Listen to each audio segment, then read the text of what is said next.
Bom, gente, como eu combinei com vocês, então, agora a gente começa a nossa parte da manhã, o nosso workshop Câncer, uma nova realidade, tá? Então, essa parte, assim, aproveitem para aprender, para pensar muito, né? Aprender com o doutor Nivaldo, com o doutor Fernando, com a doutora Thais, né? Para pensar direitinho, né? O quanto tem coisa importante para a gente garantir para os nossos pacientes. Então, já vou chamar, né, meu querido amigo, Dr. Nivaldo Vieira. O Dr. Nivaldo vai conversar um pouco com vocês sobre câncer ontem, hoje e amanhã, certo, doutor? Dr. Nivaldo é médico oncologista do Grupo DASA e é também, com muito orgulho, membro do nosso Comitê Científico do Oncoguia. Bem-vindo, doutor. Bom dia, turma. Eu estava em dúvida se o microfone é fraco ou a Lu que é educada. A Lu é educada, né? Então ela fala bem assim. Então, é com muito orgulho que eu me somo a vocês e eu sou realmente voluntário do Oncoguia. Então, eu sou médico do Comitê Científico do Oncoguia, um comitê voluntário, tem médicos do Brasil inteiro. E a Lu me deu essa missão maravilhosa de que é falar para vocês sobre o câncer ontem, hoje e amanhã. E agora, vão projetar, espero. Projeta? Tá. Então, é aqui, ó, câncer ontem, hoje e amanhã. Eu começo me apresentando. Eu sou o pai da Duda e da Clarinha, o esposo da Célia, e eu também sou médico. Eu estudei um pouco sobre oncologia, fiz algumas coisas nessa área, estudei um pouco sobre revolução digital e tudo mais, mas eu sou extremamente interessado em que a sociedade ocupe o espaço de protagonismo que precisa ocupar. Então, não é porque eu sei algumas coisas e vocês vão precisar saber também que a gente tem uma relação desigual. E eu estou aqui só porque eu sou amigo da luta, certo? Eu queria convidar todo mundo para entrar numa cápsula e a gente fazer uma viagem no tempo e a gente entender que história é essa de câncer, como é que tudo começou. E eu preciso dizer para vocês que a primeira descrição de câncer foi feita 1.600 anos antes de Cristo. Só foi descoberto quase 3.000 anos depois, quando um pesquisador inglês, um desbravador inglês, foi estudar os papiros e viu que lá tinha a descrição de um tumor frio no tórax ulcerado, umas bolas no tórax que eram frios ao toque. Então, essa é a primeira descrição. Não tem novidade na existência do câncer. Sempre existiu e sempre foi descrito. E aí, ao longo da história, veio Hipócrates e achou que parecia com caranguejo, e aí começou a chamar esse tumor de cárquinos, e cárquinos que quer dizer câncer, e aí de onde apareceu esse nome que não saiu mais, câncer, câncer, câncer. Depois veio Galeno, que começou a entender que tinha uns cânceres que não eram tão cânceres, aí ele começou a dividir os tumores em muito malignos, muito benignos, ou mais ou menos. É uma divisão brilhante. Ainda hoje a gente pensa mais ou menos desse jeito. Depois veio a invenção do microscópio, os patologistas começaram a entender que tinham células no corpo da gente e que algumas delas poderiam ter um aspecto muito feio, e esse era o aspecto do câncer. Depois veio a cirurgia, e realmente o câncer, ao longo dos anos, ao longo das décadas, dos milênios, tem ganhado grande destaque, e a gente perde o número das pesquisas recebedoras de grandes prêmios internacionais. Aqui eu cito alguns ganhadores do Prêmio Nobel que pesquisaram diretamente assuntos relacionados ao câncer, ao seu tratamento, ao seu desenrolar. Então, é antigo e está na moda. E aí, a pergunta que existe é, hoje, que história é essa de câncer? Então, a história é a mesma de muito tempo, as filas são longas, a demanda é gigantesca, a gente não tem como atender todo mundo, e está todo mundo querendo saídas para isso. Eu vou abrir aqui um parêntese enorme, que a fala da senhora foi muito importante sobre a questão do NIC3. Para quem não está acostumado com a terminologia, quando existem alterações no colo de útero, podem ser benignas ou podem ser um encaminhamento para a malignidade. Quando está começando a malignizar, a gente chama de NIC, aí divide de 1, 2 e 3, e é ruim. Colo de útero é um câncer problemático. Mas vocês sabiam que o câncer de colo de útero poderia ser extinto da face da Terra? Vocês sabiam que uma injeçãozinha feita na infância, na adolescência, poderia extinguir o vírus HPV da face da Terra? E vocês sabiam que no Brasil as vacinas estão vencendo nas prateleiras porque as crianças não estão sendo vacinadas? Nós temos ou não temos uma missão? A vacina existe, ela previne eficientemente o câncer, não só colo de útero, foi tocado e eu só peguei o gancho. E isso é extremamente inovador, fazer com que as pessoas se vacinem. Você já pensou que sonho daqui a 20, 30 anos, ninguém ter mais câncer de colo de útero no Brasil, que hoje, infelizmente, é uma causa enorme de adoecimento e morte das mulheres? Enorme.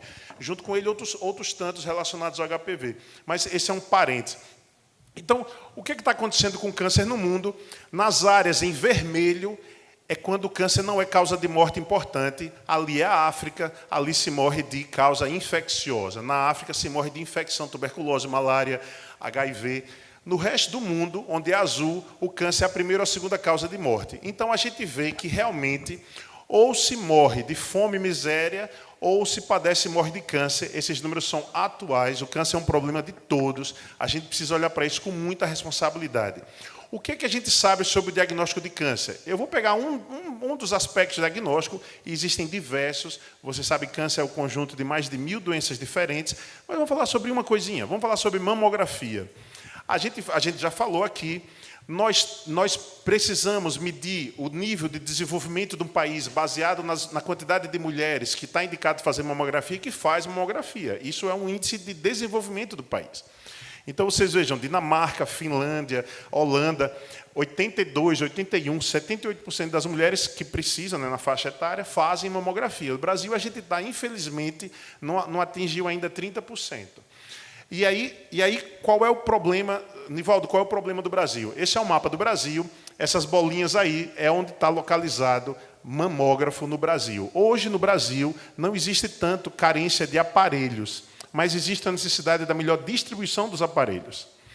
Então, nós temos uma concentração de mamógrafos nas grandes capitais, nas grandes áreas metropolitanas, mas as pessoas moram no Brasil todo, inclusive nas áreas metropolitanas. Então, existe uma dificuldade de acesso por causa disso. Além do mais, nós temos um problema. Cada sociedade, cada organização fala uma coisa. Quando é o Ministério da Saúde, fala um jeito, o Colégio Brasileiro de Radiologia fala de outro jeito, mastologia, outro jeito, as sociedades internacionais, outro jeito. E aí, quando, com todo respeito, o Ministério da Saúde fala que é somente entre 50 e 69 anos, quem da sala conhece alguém que teve câncer de mama antes dos 50 anos? Está explicado, porque não pode ser 50 a idade de começo, né? Está explicado. E quem conhece gente que teve antes dos 40 anos de idade? Vocês veem que mesmo 40 é um marco questionável? Vocês entendem? 50 é um marco impossível, é o nosso marco oficial hoje. Estamos unânimes. Quando pergunta aos médicos, os médicos são unânimes, dizer não dá, não dá. Entre 40 e 50, a massa de mulheres que adoecem de câncer de mama é muito grande. E hoje não é lei no Brasil. E isso daqui é um gap que a gente precisa construir. Estamos aqui hoje para isso, né? E aí a pergunta é, Nivaldo, sobre o futuro. Não tem assunto mais na moda do futuro do que a inteligência artificial, que a partir de agora eu vou chamar pelo apelido de IA. Então, de que jeito os mecanismos os dispositivos do futuro podem ajudar a gente a construir nesses nossos desafios, nessa nossa dificuldade hoje? Veja, existem inúmeros trabalhos que mostram a eficiência da inteligência artificial em ler laudos de mamografia. Mas são muitos estudos, eu trouxe 2 aqui, mas são muitos estudos. E o que a inteligência artificial consegue? Ela consegue laudar bem uma mamografia. Nivaldo, por que você acha que isso é útil? Porque nem todo mundo tem do lado do mamógrafo um excelente especialista. E se a gente tiver do lado do mamógrafo acesso via internet a uma inteligência artificial, a inteligência artificial pode dizer, mostre esse exame rápido para um especialista. Porque as nossas filas têm um dos problemas que é o gargalo. O paciente leva 4 meses para conseguir uma agenda, 4 meses para fazer o exame e 4 meses para achar um médico que laude, para poder mais 4 meses para achar... Eu estou falando mentira? Alguém já viu essa realidade alguma vez aqui? Então, quando a gente consegue, o paciente levou 4 meses para fazer o exame, mas assim que faz o exame, uma inteligência artificial avalia e diz, eu enxergo o problema, esse exame ele fura a fila. Ele entra numa fila prioritária e o médico que vai laudar começa laudando por ele. Então, é uma saída para a dificuldade de acesso à sobrecarga dos médicos, quando a gente coloca a inteligência artificial para ajudar. eu falei da mamografia, mas isso existe num montão de outros setores, colonoscopia, tomografia de tórax, exame de pele. Existem aplicativos que o técnico de enfermagem faz uma foto da pele e é interpretado via inteligência artificial e diz altamente suspeita, baixamente suspeita. E aí, quem é altamente suspeita já vai direto para o especialista. Isso é extremamente útil. Aqui é um trabalho da Inglaterra que mostra o seguinte. Lá na Inglaterra, são 204 mil casos diagnosticados com os exames de screening. Na Inglaterra, são 5 screenings: mama, próstata, pulmão, colo retal e o quinto eu esqueci. Mas, eu lembro já, eu juro. Só um sobre aqui. Colo de útero. Eu não sei se na Inglaterra tem. Na Inglaterra tem? Tá. Eu achava que lá era raro. Aí, quando a gente faz esse teste genético multigênico, o número vai de 204 mil para 420 mil diagnósticos. E se a gente soma o teste multigênico com o screening básico, vai para 624 mil novos casos de câncer por ano na Inglaterra. A grande pergunta, e essa pergunta não tem resposta, é se mais diagnóstico é igual a melhor tratamento e menos mortalidade. Essa pergunta ela não tem resposta ainda. Tá? Em próstata, a gente já provou que, às vezes, muito diagnóstico não é bom, porque tem muita doença que não precisa ser tratada. De toda forma, é um dado. E esse é um dado do futuro, porque a gente vai conseguir acessar cada vez mais coisas desse tipo aqui. A inteligência artificial... Aqui tem um QR Code, quem quiser acessar o trabalho, é um trabalho científico, não é para leigos, mas, às vezes, tem alguém na plateia que tenha algum tipo de formação na área de saúde e pode ver. Como é que funciona? A inteligência artificial faz a análise das questões clínicas do paciente, faz análise da lâmina e, baseado na leitura digital da lâmina, consegue estabelecer se se trata ou não do câncer e, inclusive, subtipo molecular, baseado no formato da célula. Isso já existe, isso ainda não é amplamente acessível, o custo ainda é alto, mas tudo em tecnologia que vocês assistiram até hoje, o custo começa muito alto e cai rapidamente. Quem de vocês pagava por ligação telefônica? Quem pagou por SMS? SMS, torpedo, né? O torpedo, pacote de torpedos. Né? Hoje em dia, a gente faz ligação de vídeo para qualquer lugar do mundo, inteiramente gratuita. De onde a gente estiver, sem precisar mudar a roupa. Quem estiver aqui com filho na Nova Zelândia ou com sobrinho em, sei lá onde, em Juazeiro do Norte, faz a ligação de vídeo instantânea. Então, é isso que acontece com as tecnologias. As tecnologias elas tendem a baratear, hoje em dia, muito rapidamente. Então, eu acredito que essa oncologia do futuro ela já é presente. Aqui mostra um outro tipo de trabalho também, que fala, o olho humano ele tem uma capacidade de enxergar uma lâmina de microscopia às 8 horas da manhã. Tem outra, meio-dia, e tem outra às 4 da tarde. A inteligência artificial consegue ler 200 lâminas, enquanto o olho humano lê uma e vai se cansando, e a inteligência artificial não se cansa. Então, vai servir muito, já serve muito como rastreio, para levar o patologista a dizer, eu preciso ver essa lâmina primeiro, eu preciso dar uma olhada nisso antes. Isso é extremamente importante, isso já está em ação em vários centros do mundo, e como eu expliquei, a tecnologia ela avança muito rápido, certamente vai chegar para a gente muito rapidamente. Na cirurgia, o que foi que aconteceu ao longo da evolução? Antes, quanto mais melhor, era preciso arrancar tudo e um pouquinho mais para poder o câncer não voltar. Hoje em dia, a filosofia é exatamente oposta. Primeiro se pergunta se realmente é necessário retirar o órgão, a região acometida, ou se uma biópsia é suficiente. Os tratamentos evoluíram muito. Quando a cirurgia é realmente necessária, ela hoje em dia é feita cada vez menor e com um valor também estético muito importante. Então, tem um montão de mulher que opera o peito e fica mais bonito que o peito natural. Fica mais legal. Isso é muito importante. E, é claro, a gente tem visto cada vez mais a presença dos robôs na prática médica. Os robôs ainda não conseguiram provar impacto em mortalidade. Quem opera com robô não morre menos do que quem não opera, mas certamente já comprovou diversos aspectos, impacto em morbidade. O que é morbidade? O adoecimento. A pessoa que opera com robô ela vai de alta mais cedo, ela tem menos lesão e ela tem uma recuperação mais rápida. E isso é muito importante. Isso realmente é muito importante.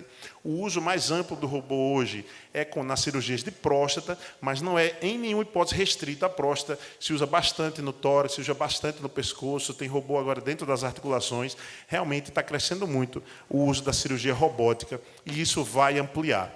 inclusive os robôs assistidos por inteligência artificial. Tá? Eu queria falar um pouco agora sobre quimioterapia, radioterapia e além. E na radioterapia a gente sabe que foi perto de 1900, assim, já no encontro do século, que teve a descoberta do raio, esse raio que atravessa e que pode impressionar o outro lado lá. E aí começou a saber que esse raio ele tratava câncer. Isso é muito positivo. Primeiro, usou substâncias radioativas, como cobalto radioativo, e depois o uso dos aceleradores lineares. E o que a gente tem hoje em dia, Nivaldo, de moderno? De moderno, a gente tem que pequenas lesões localizadas em lugares difíceis, por exemplo, no cérebro, dentro da cabeça, podem ser acessadas com a precisão menor do que milímetro. Essas lesões elas podem ser tratadas com uma dose extremamente eficiente, de um jeito rápido e seguro, trazendo muito menos efeito colateral. Nivaldo, só tem na NASA? Não. Tem no Brasil, tem vários centros, eu acredito que aqui em Natal também tem centro que possa fazer esse tipo de tecnologia, que faz uma nova tomografia todos os dias para poder ver o tamanho do tumor e que atualiza a posição do paciente. Quem fez radioterapia aqui na sala? Quem já fez radioterapia aqui na sala? É uma chatice ficar parado, não é? Então, esse tipo de tecnologia moderna hoje, ela consegue checar, por exemplo, se o tumor está se mexendo com a respiração e ela só irradia na hora que o tumor entra no campo de radiação. Ó, esse tumor do pulmão está mexendo. Ou se a pessoa mexer um pouquinho para a esquerda, um pouquinho para a direita, tudo isso vai sendo atualizado em tempo real. Então, a gente está falando, sem dúvida nenhuma, de um tratamento extremamente eficiente e com mínimos efeitos colaterais. Isso é o futuro que já é realidade para a gente. As terapias sistêmicas deram uma grande explosão. Em 1940, um gás tóxico usado na guerra foi a primeira coisa que foi usada para tratar câncer. É o gás, a mostarda nitrogenada. De lá para cá, as coisas evoluíram bastante. Ainda existe quimioterapia, a gente ainda faz muita quimioterapia, a quimioterapia ainda tem bastante efeito colateral, mas a gente evoluiu muito no controle dos efeitos colaterais e a gente evoluiu muito no jeito de dar quimioterapia. Hoje em dia, por exemplo, existe um anticorpo, esse verdinho aí, esse Y verde, é um anticorpo. Ele pode se ligar na superfície da célula, ele entra na célula e ele leva com ele aquele rosário abóbora ali. Esse rosário abóbora é a quimioterapia. Ela entra ligada ao anticorpo, ela entra na célula e ela age somente dentro da célula. Isso é realidade, isso já existe. Nós temos paciente recebendo isso. Um remédio que muita gente já ouviu falar é o Enhertu, ou trastuzumab deruxtecan, que é usado em câncer de mama. Ele age dessa forma, não é o único, tem vários outros que agem dessa forma. Um outro jeito de se tratar o câncer é reforçando o sistema imunológico.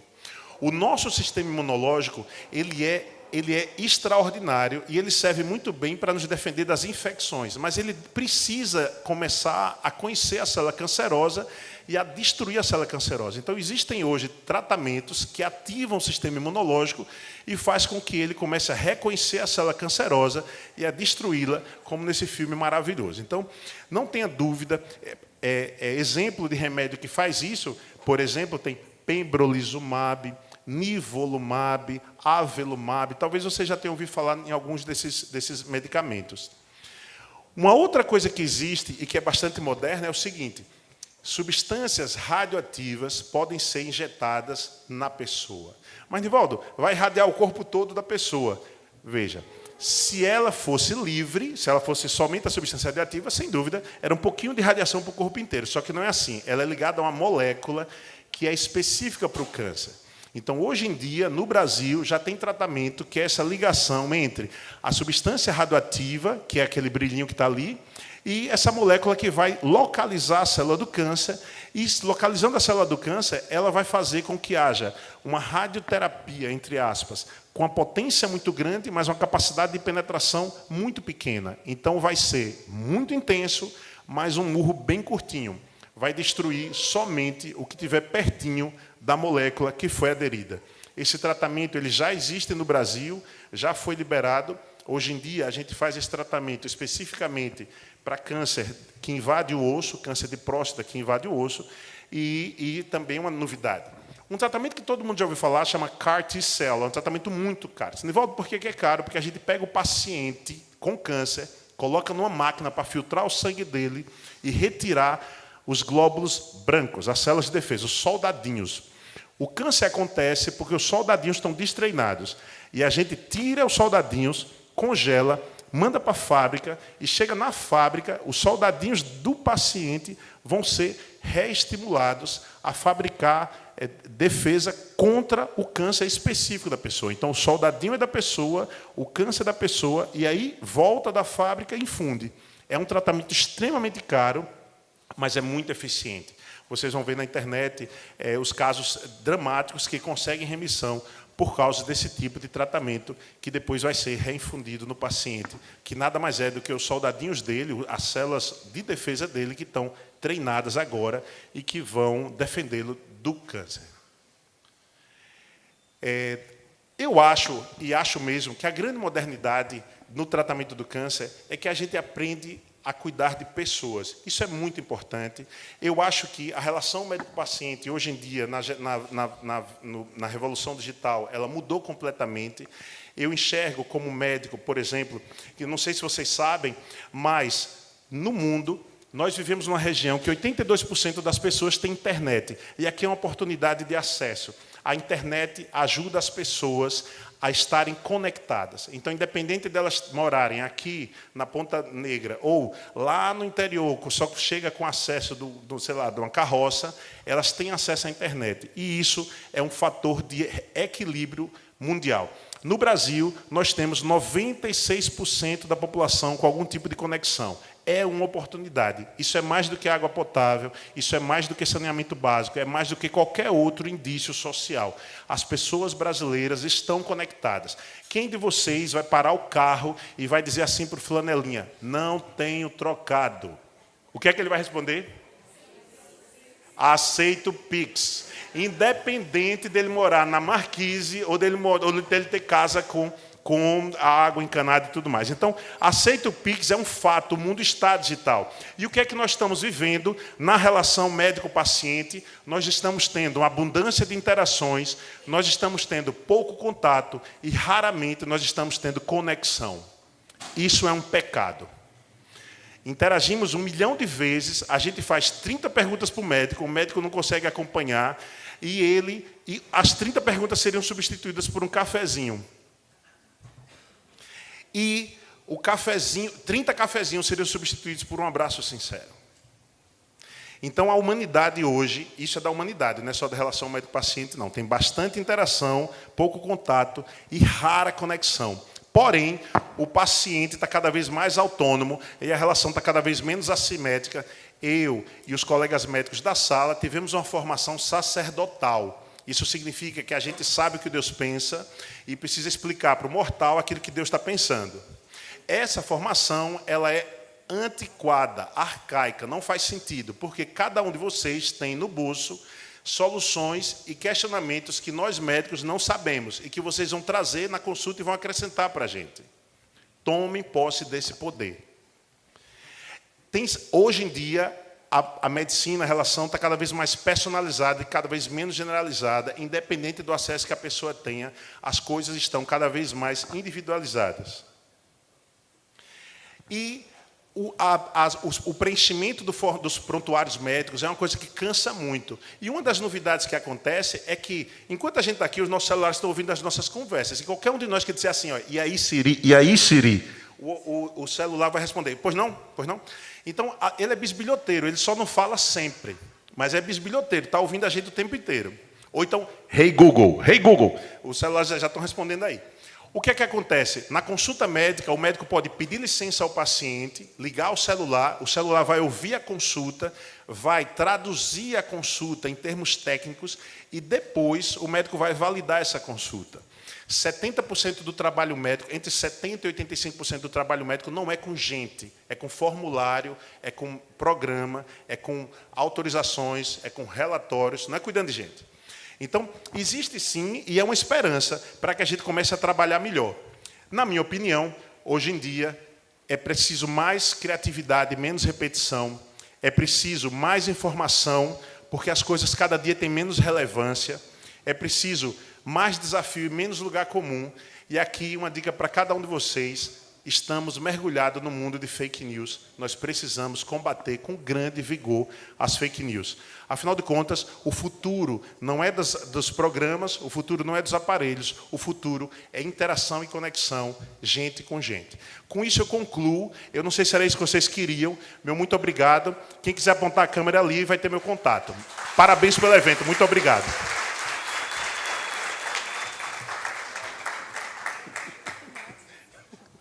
Era a gente que vocês queriam para começar? O que vocês acham? Então, ó, vou seguir aqui. Agora a gente vai falar sobre medicina de precisão, né? E esse médico que está aqui com a gente vive, acho que nem sei se vive, ele respira isso, né, doutor Fernando? Então, está aqui com a gente o doutor Fernando Moura, oncologista do Albert Einstein, também com muito orgulho membro do Comitê Científico do Oncoguia. Bem-vindo, Fê.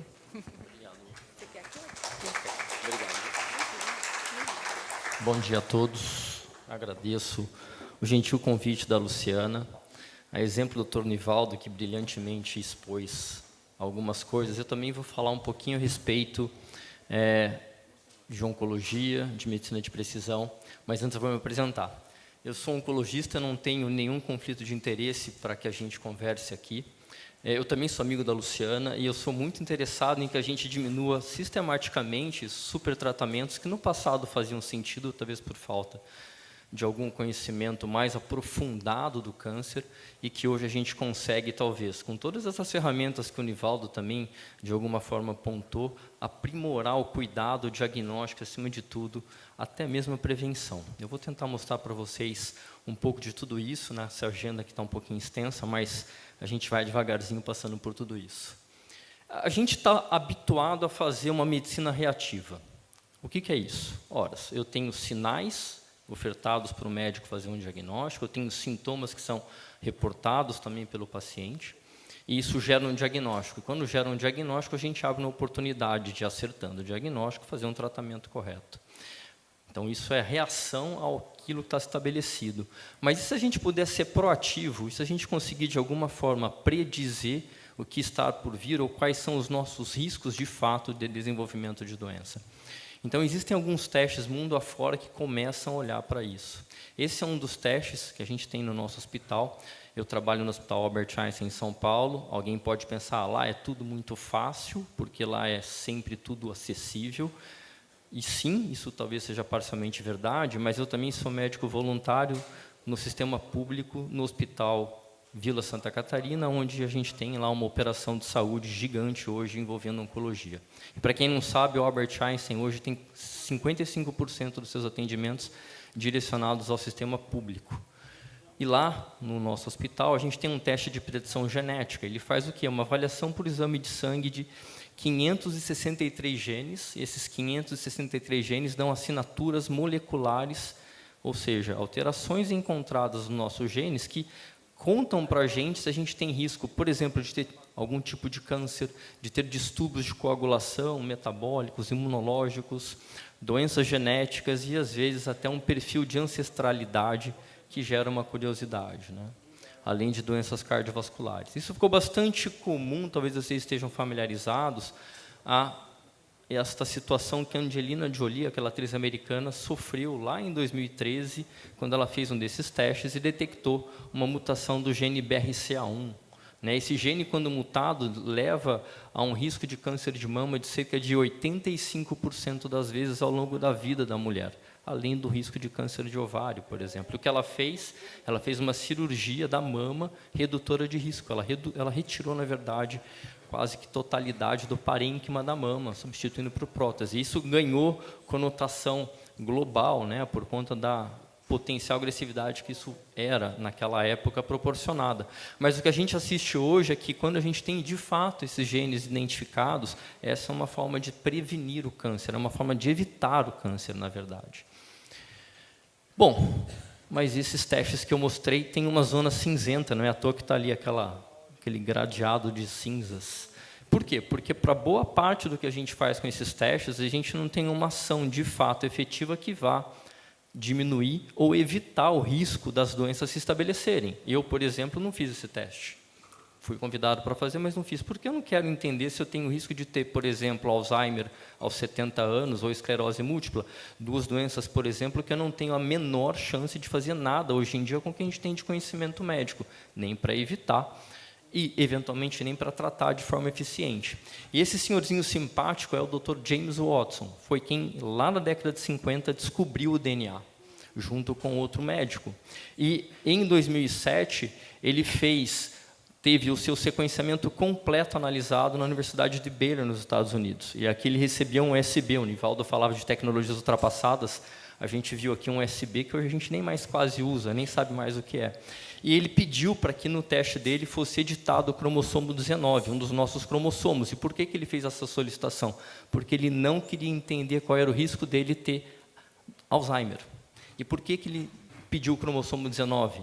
Que ele não queria saber, porque lá tem um gene, o APOE, que é relacionado ao Alzheimer precoce. Na família dele tinham vários casos de doença degenerativa, Alzheimer, enquanto eram familiares mais jovens. Então, desta forma, a gente não sabe o que fazer com esses testes, mas, de fato, cresce hoje o interesse para que a gente tenha, de alguma maneira, como abordar, como de alguma forma, reduzir o risco de doença até evitá-la. E talvez as próximas gerações, as gerações futuras, vão ter aquela zona cinzenta bastante mais restrita, com várias outras possibilidades da gente evitar doenças ao invés de somente tratá-las, né? Eu vou falar um pouquinho de biópsia líquida. A gente vai ficar mudando de capítulo toda hora aqui, pessoal, mas é muito para fazer esse en passant de uma maneira rápida, né? Que é biópsia líquida, né? A gente está habituado à biópsia do tecido, quando a gente coloca uma agulha lá em direção aonde está o problema, ou em direção à suspeita do câncer. Mas biópsia líquida nada mais é do que um exame dos nossos fluidos corpóreos. A gente está mais familiarizado com um exame de sangue, né? E por que é importante isso? Porque hoje a gente tem a capacidade de, olhando no sangue, identificar fragmentos do DNA do câncer. Esses fragmentos do DNA do câncer circulam desde muito cedo nos nossos corpos, quando uma doença está se instalando. E eles são completamente diferentes de fragmentos de DNA de células normais. Então, a gente tem, com isso, a possibilidade de ter um teste positivo ou negativo quando analisa o sangue. Então, esses testes de sangue, eles hoje ganham bastante importância mundo afora, eu vou mostrar para vocês. E a gente tem que lembrar, o Dr. Nivaldo também mencionou isso, é que a gente tem somente 5 tipos de câncer, dentre talvez mais de 80 tipos aqui para mencionar, que a gente faz rastreio. E rastreio não é para evitar câncer, é para diagnosticar precocemente, para elevar as nossas chances de curar o câncer. E são esses 5 tipos: câncer de mama, câncer do colo uterino, câncer de próstata, câncer coloretal e câncer de pulmão com tomografia. E esse cigarrinho não está ali à toa, ele está ali, o bandido, porque ele tem que lembrar para quem é extremamente fumante que merece rastreio com câncer de pulmão. Mas cresce o número de diagnósticos, principalmente na Ásia, mas no nosso país também, a gente já tem dados sobre isso, de câncer de pulmão em quem nunca fumou. E indivíduos jovens, muitas vezes. E o Nivaldo também perguntou para vocês se vocês conheciam pacientes que rastreavam ou que tiveram, câncer antes dos 40 ou até mesmo depois dos 30. E a gente não faz boa parte desses rastreios para essa população. Mais do que isso, também já foi mencionado, a aderência a rastreio, que é o que está em verde aqui, é muito pequena nos Estados Unidos. Esses dados são americanos. A gente imagina como é a aderência para um rastreio de câncer de mama no Brasil, por exemplo, para câncer de pulmão, que tem números ainda piores do que esses, certamente. Então, essa estratégia de biópsia líquida pode abrir uma possibilidade no futuro, a curtíssimo prazo, aqui não estou falando de anos, eu estou falando talvez de pouquíssimo tempo, para que a gente rastreie câncer de uma maneira mais efetiva. E por quê? Notem essas duas curvas que estão aqui na horizontal, a verde e a rosa. A verde é o nosso limite de detecção de câncer quando a gente usa a estratégia de biópsia líquida capturando o DNA tumoral. A rosa é o limite de detecção pela evolução do câncer quando a gente consegue fazer um exame de radiologia, por exemplo, a mamografia, a colonoscopia, tomografia para o tórax. Então, a gente consegue, na barra verde, detectar antes, com essas estratégias de análise molecular, o câncer do que a gente faz, por exemplo, no nosso mundo hoje, onde a gente apoia em exames de radiologia, por exemplo. E, para isso, algumas estratégias de biópsia líquida estão bastante avançadas nos Estados Unidos. 3 delas bem importantes, né, eu diria mais avançadas, a CancerSeek, a Grail e a Delphi. São empresas americanas que pesquisam isso. E um desses testes já está disponível nos Estados Unidos. Pasmem, ainda não aprovado pelo FDA, pelo órgão regulatório americano. Custa muito caro, $950, mas, como também já foi dito, isso vai cair de preço. E a gente vai ter uma capacidade de encontrar com uma especificidade, ou seja, quando encontrar um sinal positivo, está acontecendo alguma coisa, em 99% das vezes. E esses sinais positivos, eles são baseados, muitas vezes, no quão o câncer já está evoluído. Quando ele está ainda muito precoce, em quase 50% das vezes. Mas quando ele está um pouquinho mais avançado, já em quase 75% das vezes. Que vantagem a gente leva? De novo, como eu mencionei, a gente consegue separar o sangue que tem fragmentos de câncer do sangue que não tem fragmentos de câncer, por exemplo, com um simples exame de sangue. E a vantagem que a gente leva é, a gente não está restrito somente àqueles 5 tipos de câncer que eu mencionei. Mas, por exemplo, o deputado estava mais cedo aqui e contou que na família tinha casos de câncer de pâncreas. Este é um câncer rastreável por essa metodologia de biópsia líquida. A gente vai ter capacidade, além do pâncreas, dos tumores de intestino delgado, de fígado, leucemias, linfomas, fazendo exames como esse, exames de sangue. E o FDA, o órgão regulatório americano, já aprovou um desses testes, um outro teste para detecção precoce de câncer coloretal. Não em substituição à colonoscopia, mas em apoio à colonoscopia. Então, essas estratégias elas vão entrar no nosso cotidiano. E aqui não estamos restringindo somente essas tecnologias a sangue. Por exemplo, esse exame de urina vai ter a capacidade de detectar câncer de próstata, pesquisando microRNA na urina. Ou seja, isso vai evoluir, gente, eu não tenho a menor dúvida disso. Uma outra aplicação da biópsia líquida é para entender a doença residual mínima. O que é isso, doença residual mínima? Quando a gente opera, por exemplo, um câncer de mama, algumas vezes a gente indica tratamentos após a cirurgia. Por exemplo, quimioterapia pós-operatória, certamente vocês já tiveram contato com pessoas que fizeram esse tratamento. E hoje a gente faz isso basicamente baseado em assinaturas moleculares e, muitas vezes, em anatomia patológica, ou seja, no quanto o tumor estava ali presente em tamanho, em disseminação na sua região, na região da mama. Com essas estratégias de biópsia líquida, de doença residual mínima, a gente pode procurar no sangue mesma assinatura de DNA que o tumor tinha enquanto ele estava presente no câncer de mama. E por que isso é importante? Porque quando a gente tira a mama, quando a gente faz a cirurgia da mama, o tumor leva embora a fonte do DNA tumoral. E se a gente depois de, por exemplo, 4 semanas, 8 semanas, continua encontrando o mesmo DNA circulando, igual ao do tumor que foi operado, a gente tem algum foco, outro, diferente do tumor primário, secretando esse DNA. Tá certo? Por quê? Porque o DNA tumoral ele desaparece em 48, 98 horas da 96 horas da circulação. Ele some por completo. E a gente ganha com isso a possibilidade de, portanto, através desse tipo de exame bastante complexo, entender se o paciente tem ou não tem ainda resíduos do câncer já fora da onde ele foi operado. E com isso otimizar um tratamento pós-operatório. Por exemplo, quimioterapia, radioterapia, terapias hormonais e assim por diante. Esse é um estudo que analisou, por exemplo, o câncer de pulmão, que hoje é muito difícil a gente, primeiro, entender o benefício de tratamento quimioterápico pós-operatório para quem faz o diagnóstico de câncer de pulmão, porque ele é muito restrito, ele é muito pobre para o paciente em termos de quanto isso vai ajudar. E esse estudo, por exemplo, mostrou que em até 120 dias, antes da detecção de uma nova recidiva por exame de imagem, a biópsia líquida trouxe capacidade de identificar esse paciente para melhorar o tratamento dele. Por fim, para aquele paciente que já tem doença metastática, por exemplo, a gente também tem aplicação. Como é que a gente faz o tratamento hoje no nosso consultório? O doutor Nivaldo sabe disso. A gente faz o tratamento quimioterápico, imunoterápico, com terapia-alva, enfim, com todas as nossas estratégias, e vai acompanhando de tempos em tempos, a cada 2 meses, 3 meses, com exames de imagem, quando o paciente tem metástase, se o tratamento está indo bem ou não. Ou seja, se as lesões radiológicas detectadas na radiologia estão diminuindo, a gente tem um sinal de que o tratamento está funcionando. Se elas não estão diminuindo, elas estão, ao contrário, aumentando, o tratamento não está sendo mais tão efetivo. A biópsia líquida traz essa possibilidade da gente também apoiar esta avaliação por imagem hoje dentro do processo. Ou seja, se a gente tem um aumento dos elementos da biópsia líquida, né, do DNA tumoral na circulação, é um sinal de que o tratamento não está indo bem. Ao contrário, se esses elementos, essas alterações bioquímicas, biomoleculares caem, a gente acaba tendo benefício do tratamento.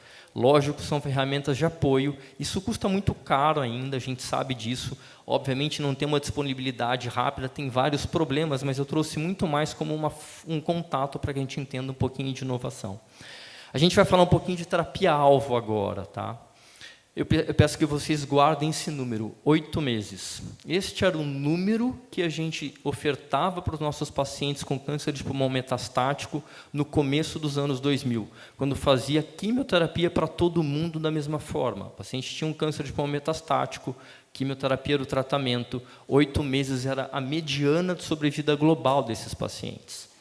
De lá para cá, como a gente consegue identificar o sobrenome do câncer, a gente chama isso de complemento do diagnóstico anatomopatológico, a gente consegue estabelecer com muito critério e personalizar o tratamento. A gente sai de um tratamento serve para todo mundo, que é a quimioterapia lá dos anos 2000, e chega hoje com uma capacidade gigante de personalizar o tratamento, de identificar qual é a mutação do paciente, qual é a alteração molecular para dar um remédio que funcione para ele muito melhor do que antes.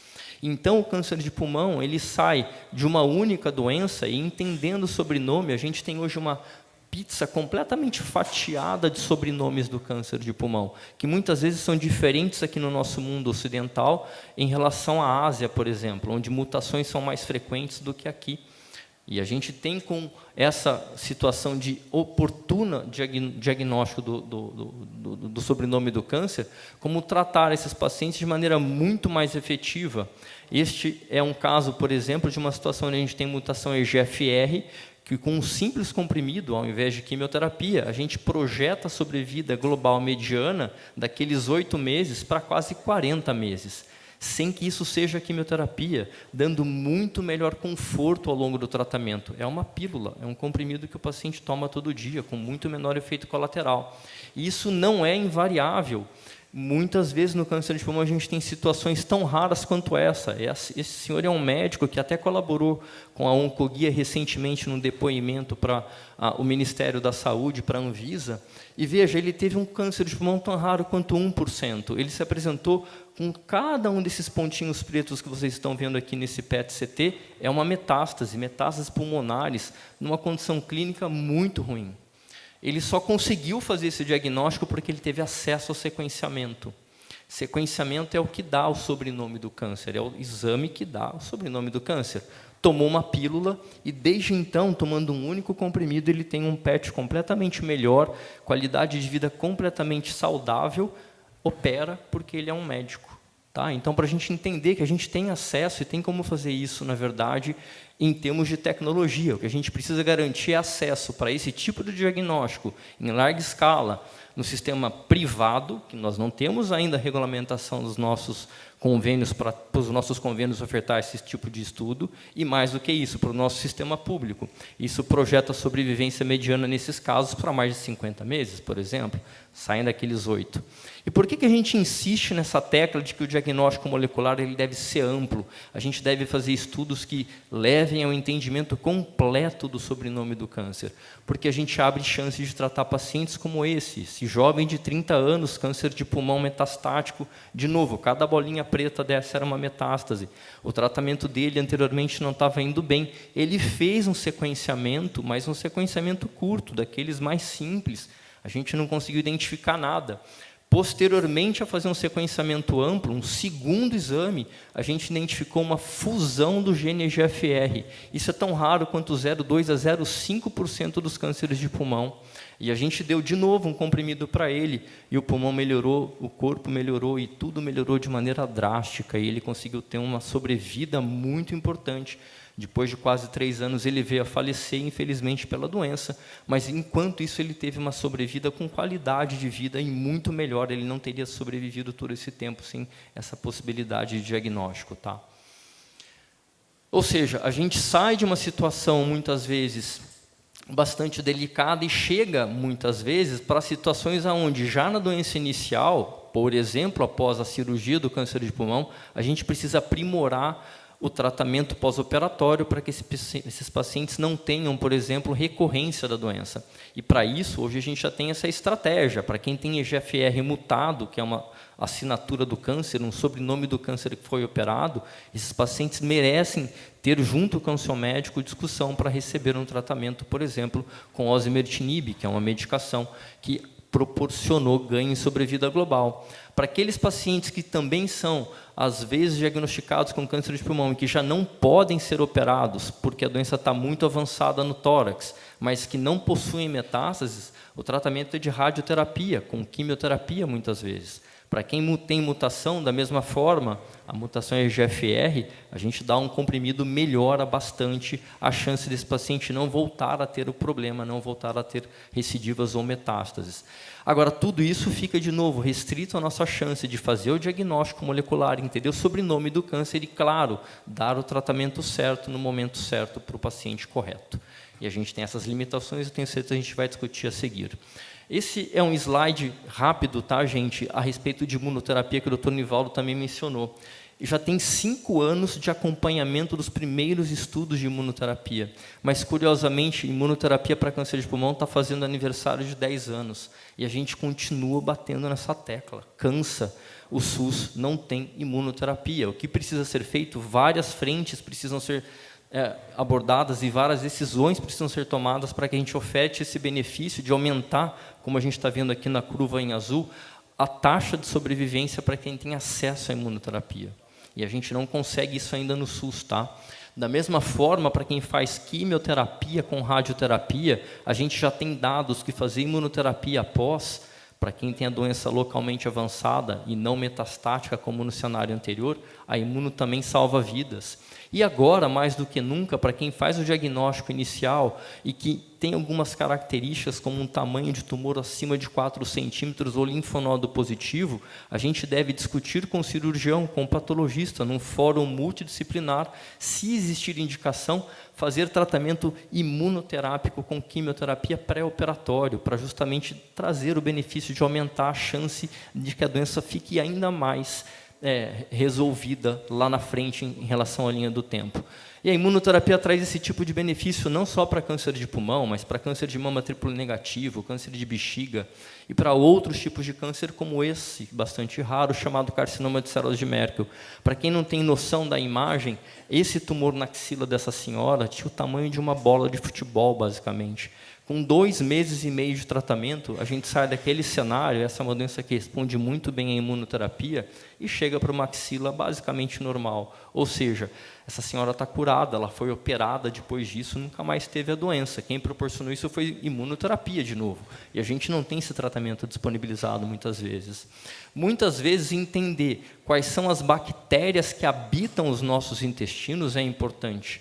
Curiosamente, isso é importante. No melanoma, por exemplo, a gente tem alguns estudos mostrando que quem tem indol-aldeído 3 de maneira aumentada, melhor resposta à imunoterapia em relação a quem não tem.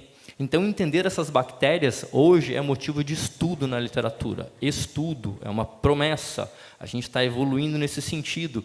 E quando a gente identifica pacientes que não têm bactérias que produzam tanto indol 3 aldeído, a gente pode dar probióticos, a gente pode dar medicações que induzam, por exemplo, bactérias a produzir isso de maneira mais efetiva, ou tentar manejar a flora bacteriana para melhorar, por exemplo, o tratamento imunoterápico, o desfecho da imunoterapia.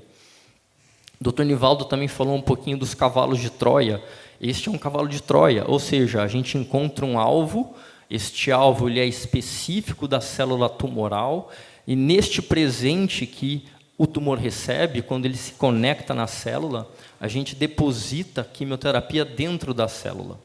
Esse cavalo de Troia é bastante específico, e aqui a gente tem, por exemplo, algumas drogas, como a que essa senhora recebeu, que também já foi mencionado, o trastuzumab deruxtecan, é um paciente com câncer de mama. Cada um desses pontinhos pretos, como vocês imaginam, é uma metástase. E a gente fez esse tipo de tratamento com essa droga e, lá, felizmente, a paciente melhorou de maneira muito importante, com efeitos colaterais bastante baixos. Então, esta é uma inovação. A gente fala que isso vai incorporar na oncologia e entende isso basicamente.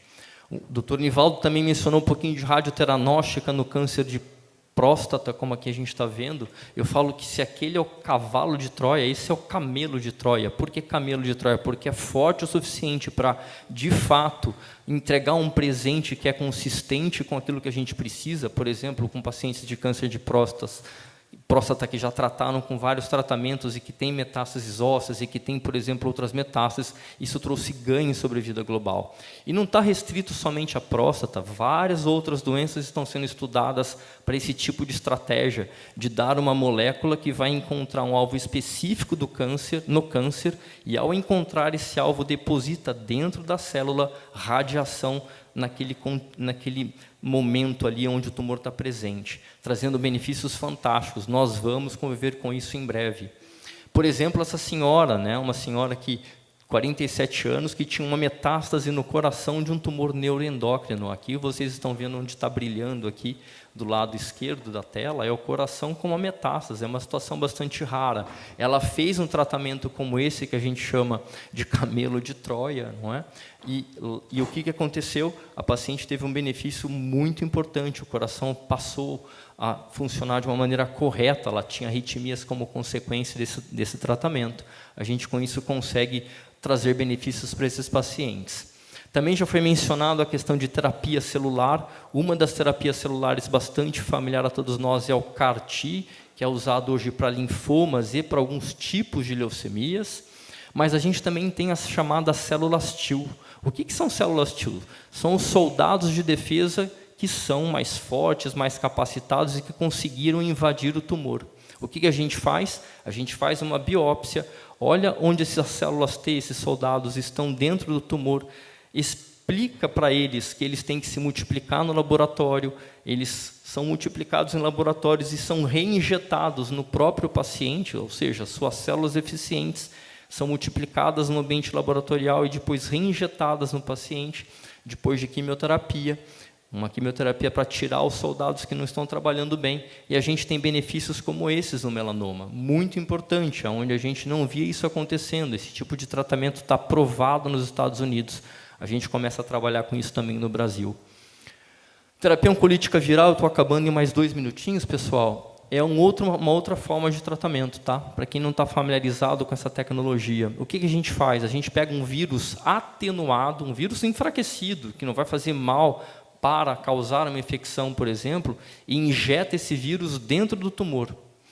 E esses tumores que estão sendo estudados, principalmente no Japão e nos Estados Unidos, são tumores cerebrais. A gente injeta um vírus herpes atenuado dentro do tumor, dentro do cérebro, e o que acontece uma vez que esses vírus entram ali dentro? Eles despertam a atração do sistema imunológico, que tolera o câncer, como a gente sabe, mas não tolera vírus. E quando ele não tolera vírus, a gente acaba tendo um benefício do sistema imunológico combater esse tipo de tumor cerebral, por exemplo.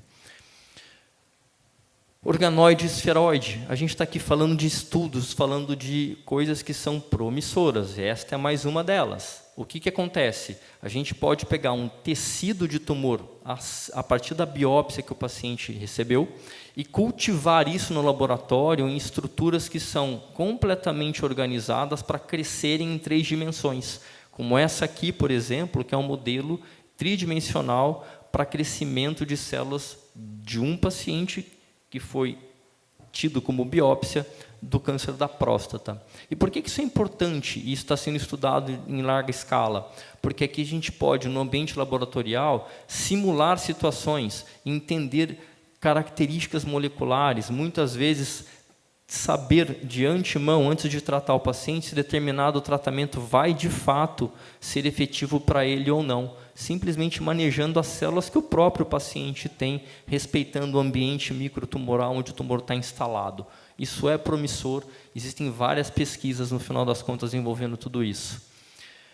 No final das contas, tudo que eu mostrei, muito que o Dr. Nivaldo mostrou e muito do que a oncologia e a hematologia discute hoje, tem uma enorme capacidade de gerar dado.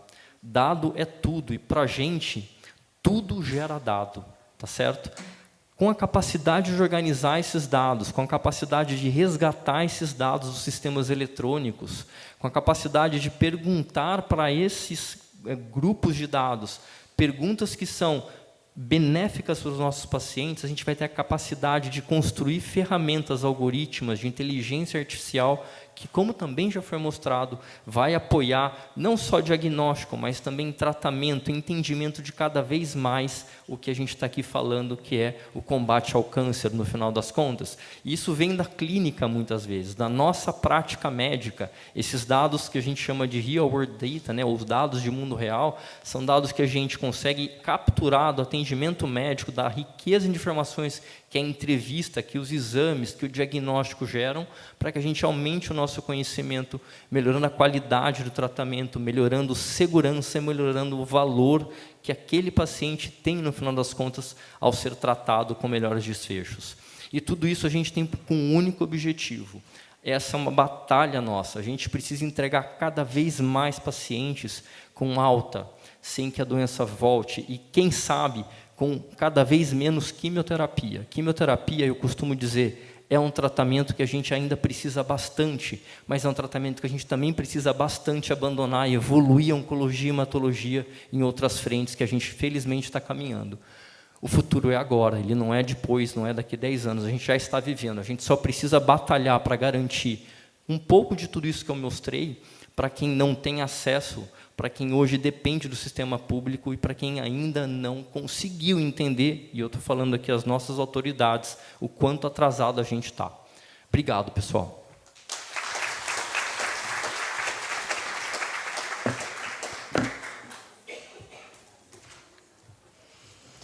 Tudo bem aí, gente?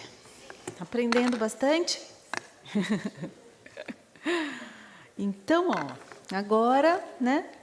A doutora Thaís é a primeira vez que Thaís, que a gente está se encontrando, mas a doutora Thaís, gente, assim, ela faz parte, né, de um grupo, né, de profissionais que o Oncoguia está muito pertinho, né? A gente está sempre muito perto do Dr. Rodrigo. Então, a doutora Thaís Gonçalo está hoje como vice-presidente da Academia Nacional de Cuidados Paliativos. Bem-vinda. Vamos conversar um pouquinho, né, gente, sobre o quanto falar de cuidados paliativos e, de verdade, ter acesso aos cuidados paliativos faz muita diferença na vida dos pacientes com câncer. Obrigada, Thaís. Bem-vinda. Obrigada. Oi, gente, bom dia.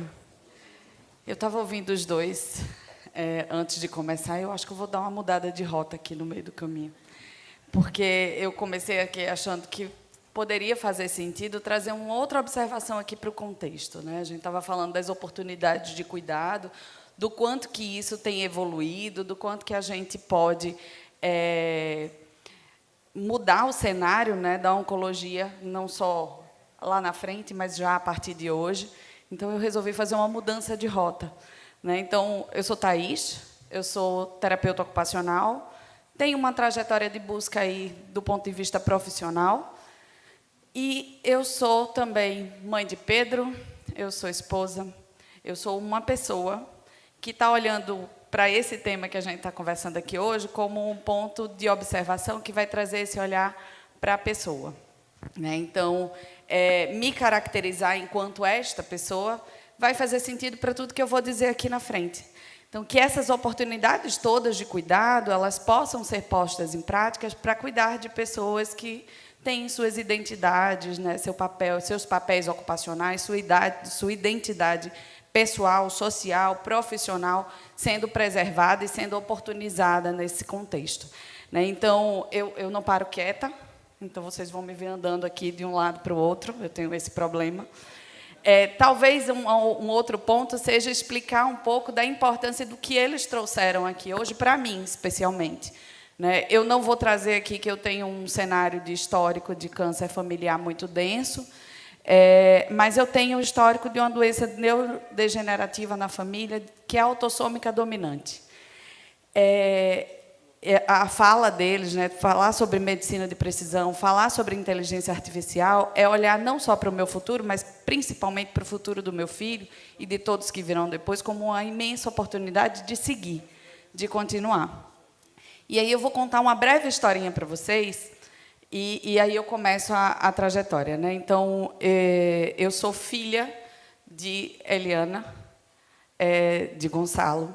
Na família da minha mãe, a gente tem uma doença chamada doença de Huntington. É uma doença neurodegenerativa, superagressiva, autossômica dominante, marcada por movimentos desorganizados, coreicos, que têm comprometimentos do ponto de vista cognitivo e comportamentais também. Tá? Então, ela é quase um carimbo que vem no DNA da gente. E aí, ouvindo eles falando e olhando para o tema que eu trouxe, veio a primeira coisa que eu queria trazer aqui para vocês. Uma vez eu fui no neurologista, minha mãe ainda não tinha sinais da doença, assim, tão claros da doença. E aí a gente foi no neuro, pelo histórico familiar, 2 irmãos dela muito comprometidos, e o neuro disse assim, não, sua mãe não precisa do exame, que era o teste genético. Aí eu disse, veja, nesse caso pode ser importante, ele já era o neuro do meu tio, então a gente tinha uma proximidade. Eu disse, sim, ela precisa. Né? Nesse ponto, era para a gente poder tomar algumas decisões desse cuidado dela. E minha mãe já tinha batido o martelo porque ela não entrava em contato com esse diagnóstico, ela não aceitava o diagnóstico. E aí, naquele momento, eu só consegui levar ela para essa consulta sob a condição de que eu também fizesse o exame. E eu pedi a ele. E ele me disse, não, tá doida? Né? E aí o tá doida vem daquele negócio do, por que você vai saber de algo que a gente não vai saber como cuidar nesse momento da sua vida? Né? E a resposta para ele foi o tema da minha fala, qualidade de vida. E foi exatamente assim que eu respondi para ele. Eu disse, eu não posso mudar o que está escrito, o que está carimbado, o que está aqui no meu sangue, o que provavelmente virá na minha vida ali no futuro. Mas eu posso mudar a forma como eu vou ser conduzida, né, nesse cuidado daqui por diante. E aí isso não é exatamente sobre câncer, mas fala mais ou menos sobre o que a gente quer dizer aqui da importância do cuidado paliativo. Então, falar sobre cuidado paliativo é olhar para essa pessoa, é entender o que é que esse diagnóstico representa para essa pessoa, mas, sobretudo, como que ela vai viver a sua trajetória, considerando todas as oportunidades de modificação da doença. No caso do Huntington, infelizmente, a gente ainda não tem um tratamento efetivo que modifique o curso da doença, mas que cuida dos sintomas e melhora a qualidade de vida, por exemplo, da minha mãe, que hoje está medicada, toma medicação ali a cada 12 horas, muito menos sintomas, qualidade de vida seguindo. Mas, infelizmente, não muda o curso natural da doença. Então, ela vai agravando ao longo do tempo. Existem estudos trazendo a oportunidade de medicações que estão em teste, que impedem a replicação genética. E a gente está olhando para ele, eu olho para ele assim com muita esperança, porque eu tive um único filho. E o tomador de decisão para que fosse um único filho foi, eu não sei o que é que vem pela frente. Não sei com que velocidade que esses estudos vão caminhar para que eu consiga garantir qualidade de vida para o cuidado do meu filho ou de quantos outros vierem. Eu tenho um primo que tem 41 anos, 1 ano mais velho que eu. Ele está quase na cadeira de rodas, assim, está beirando esse lugar. Então, gente, se a gente não puder falar sobre como a gente cuida dessas pessoas, nessa trajetória de adoecimento, pensando na qualidade de vida, a gente está deixando de cuidar muito de pessoas e cuidando daquele modelo antigo, né, médico centrado, desculpem, mas é a realidade, eles sabem, eles concordam com isso, sobre isso, e eu acho que isso é algo que tem mudado muito, e que bom que tem mudado, porque essa característica desse olhar interprofissional tem mudado muito essa trajetória de cuidado. Então, a gente sai um pouco desse lugar para garantir esse olhar multiprofissional e garantir uma ação que seja interprofissional para que a gente consiga olhar para outras dimensões de cuidado que garantam a qualidade de vida. Então, eu queria só fazer essa fala aqui no começo, porque dá um dado de contexto que traz um pouco sobre o que é que a gente vai ver daqui para frente. Então, qualidade de vida nessa trajetória, ela é fundamental, não somente para a gente pensar como as pessoas vão ser cuidadas, mas hoje os estudos já tratam do quanto que ela garante, né, uma melhor sobrevida nessa trajetória. Então, a gente já tem estudos comprovando isso, isso não é Thaís que está falando, a ciência já traz essa modificação já há algum tempo, né? Isso já está consolidado. Então, cuidado paliativo, enquanto termo, ele já traz a qualidade de vida ali, no comecinho da sua definição. Então, nosso objetivo central é melhorar a qualidade de vida de pessoas que sofrem com doenças potencialmente ameaçadoras da vida. Ou seja, a gente não muda o contexto de adoecimento diretamente, mas a gente trabalha junto com quem muda. Então, a gente precisa muito do Dr. Nivaldo, do Dr. Fernando, de tantos outros profissionais que caminham junto com a gente, que trabalharão focados em modificar a trajetória da doença, que trabalharão em estudos que proporcionem essas oportunidades de cuidado e que garantam maior sobrevida do ponto de vista clínico, certo? Mas a gente caminha junto para que a gente cuide, identificando esses sintomas, né, de maneira precoce, avaliando e promovendo esse tratamento impecável de sintomas como dor, mas também de outras dimensões, do ponto de vista social, do ponto de vista espiritual, do ponto de vista psicológico também das pessoas. Então, isso é o arcabouço ali que garante esse olhar para a qualidade de vida, para melhorar essa qualidade de vida. Né? Então, ali atrás, 2018, houve uma provocação para um consenso, né, promovido ali pelo IHPC. Eu tenho problemas com siglas também, tá? Então, eu vou sempre correr com elas. E ela vai trazer, nesse consenso, que juntou aí um grupo de pesquisadores para fazer uma nova definição de cuidados paliativos. Então, a OMS vem trazendo essa definição de tempos em tempos, e aí tem sempre algumas instituições que questionam essa definição, porque ela envolve um caráter que é abstrato também, né? E aí isso incomoda um pouco e a gente precisa trazer isso para o mais concreto. Mas, quando a gente faz isso e a gente põe isso enquanto consenso, a gente volta para o mesmo lugar em que a gente se preocupa com a qualidade de vida desses pacientes. Não somente dos pacientes, mas das suas famílias. Então, a gente pode andar e rodar muito aqui, mas essa trajetória ela precisa ser marcada por um cuidado que é multidimensional. E isso está posto em todo grupo que se propõe a conceituar cuidados paliativos. É a equipe que vai trabalhar junto com a equipe médica, com a equipe da psicologia, enfim, com todos os profissionais que compõem a equipe, certo? Para que a gente consiga proporcionar o máximo de qualidade de vida. E por que a gente precisa de tanta gente para fazer isso? Porque, por definição, qualidade de vida é percepção.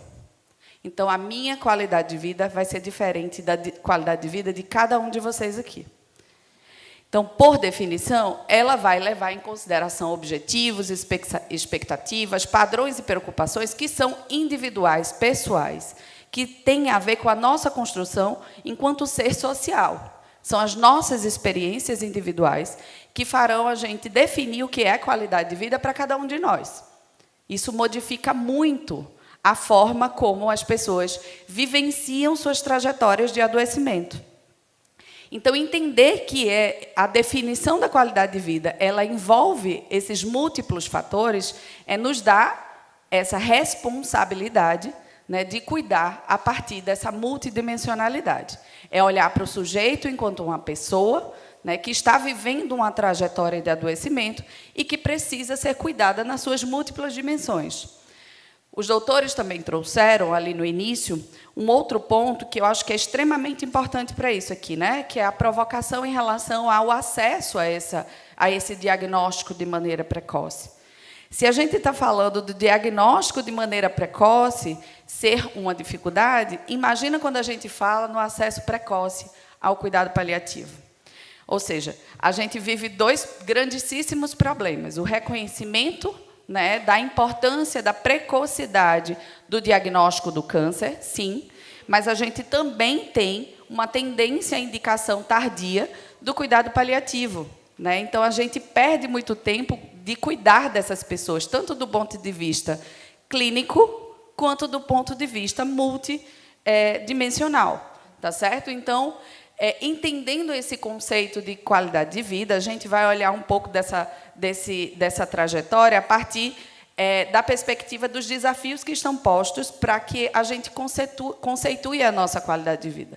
Então, entendê-la vai levar em consideração que, a partir do diagnóstico de uma doença potencialmente ameaçadora da vida, a gente vai ter uma tentativa, a gente vai fazer um esforço humano de tentar preservar um equilíbrio que envolve os objetivos, as expectativas, a nossa inserção na nossa vida, naquilo que a gente construiu, de que maneira que eu sigo vivendo o que eu construí, o que eu faço e o que me dá sentido, né?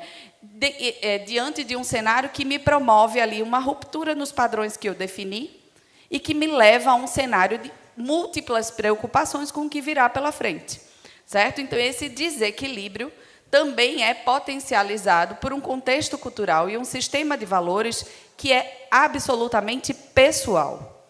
E aí a forma como a balança vai pesar mais para um lado ou mais para o outro é muito pessoal.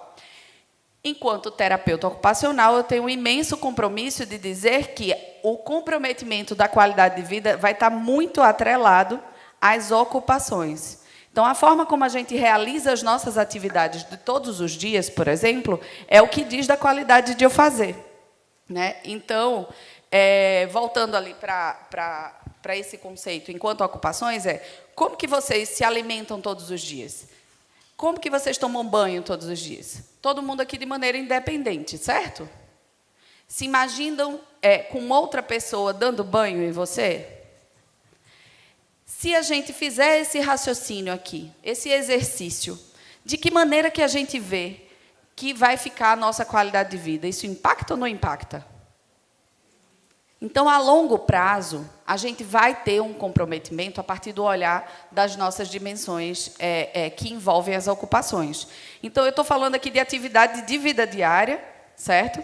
Que quando a gente vive um procedimento cirúrgico, uma coisa que é mais pontual, que tem um prazo, a gente acolhe, a gente aceita, a gente, enfim, investe, né? Mas quando a gente entende que a gente tem esse comprometimento que, infelizmente, a gente não vai conseguir restabelecer, esse, sem dúvida, é um impacto na percepção da qualidade de vida da pessoa.